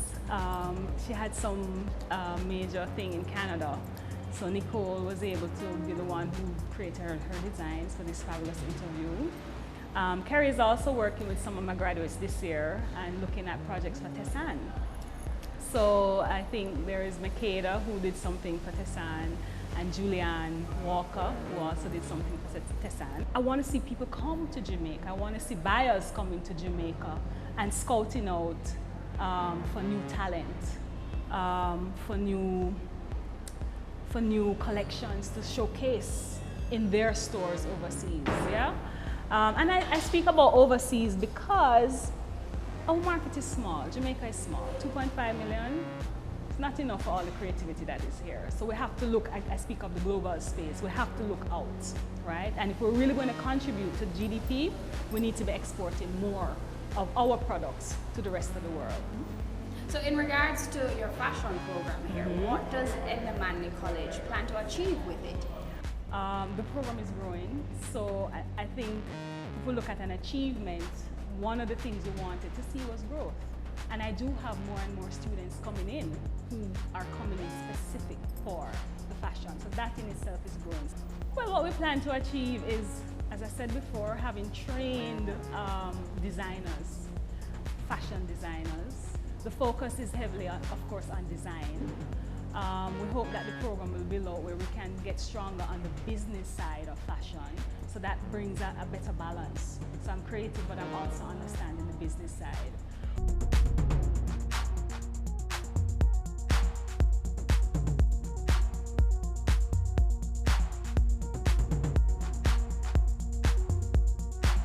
And that's it for this week on Cameo. We spoke to 3 people who are acting as fashion incubators to grow our local fashion industry.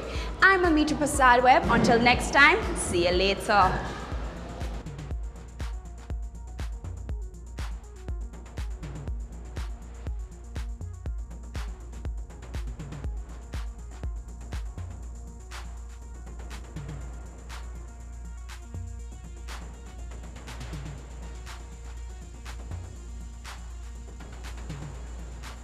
Ready for cable for as little as $100? Ready for no monthly cable bill? Ready for 10 TV channels absolutely free? Then pick up our Ready TV box at authorized stores for $4,500. Hook it up to your TV set, then top it up with Ready Credit for 1, 7, or 30 days. Buy now and get $1,000 free Ready Credit and start watching your favorite shows. Pick it up, hook it up, top it up. Ready TV. Prepaid cable TV when you're ready. Now serving Kingston and St. Catherine. Limited time offer while stocks last. Conditions apply.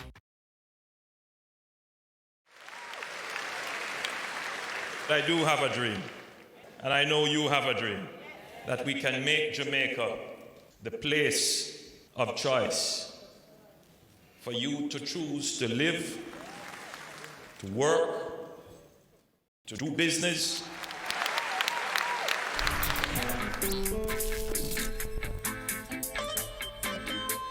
We are going for the Jamaica we want.